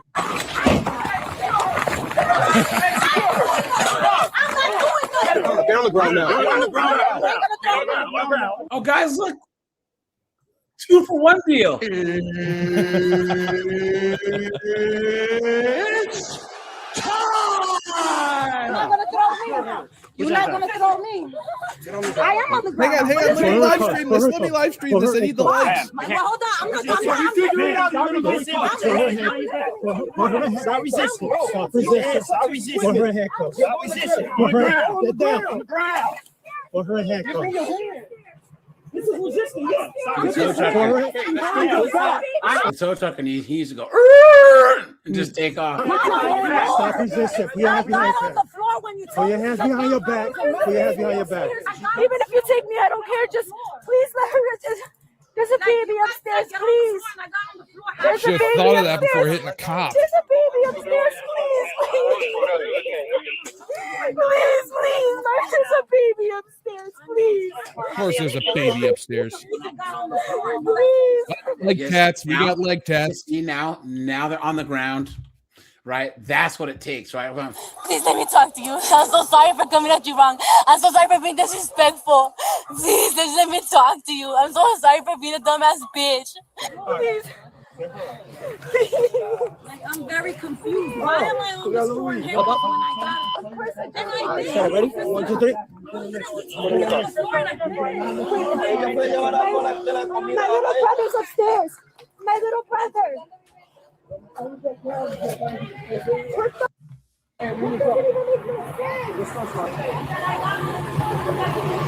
Okay. Why are you towing the car? She was parked here. The vehicle was left unattended. Okay. It says no parking. She's blocking the dumpster. Okay. I hooked it up. She came running down. Okay. Offered her the 6250 drop. Okay. She started talking hella shit. This, that, and the third. I'm like, look, if you continue, I'm gonna tow the car. She kept on. I started to set my dollies up. She would grab them and throw them into the grass. Okay. I went to set my bars up. I didn't push her. I don't have a body cam. Everything's on recording. I'm walking with my dollies. Smart thinking. They pushed me out the way. So which one hit you? No, any of them hit you? They just pulled up. See, they just pushed. So whoever was grabbing the that's a hit, you dumbass. Truck stuff. That I saw her the grab it. The mom. Okay. That's what she's in handcuffs. The daughter.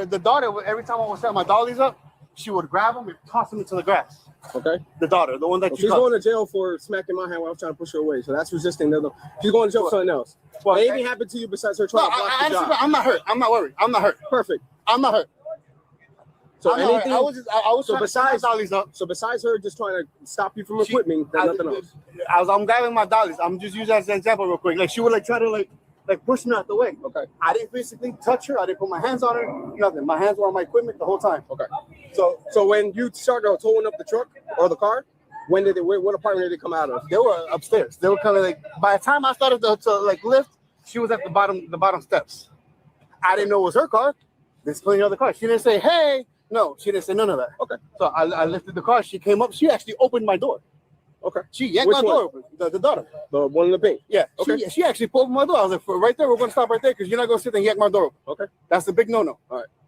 And you have authority to take calls from the contract. Beautiful. All right. I'll just need to produce that and make it your ID real quick. Mess. On your back because you were more focused on recording on your phone, right? But when my daughter, ugh. When an officer gives you a lawful order, whether you agree with us or not, at that moment you have to follow the officer's lawful order. order. Look at her little 0.2 brain cells, guys. Right? Look at that.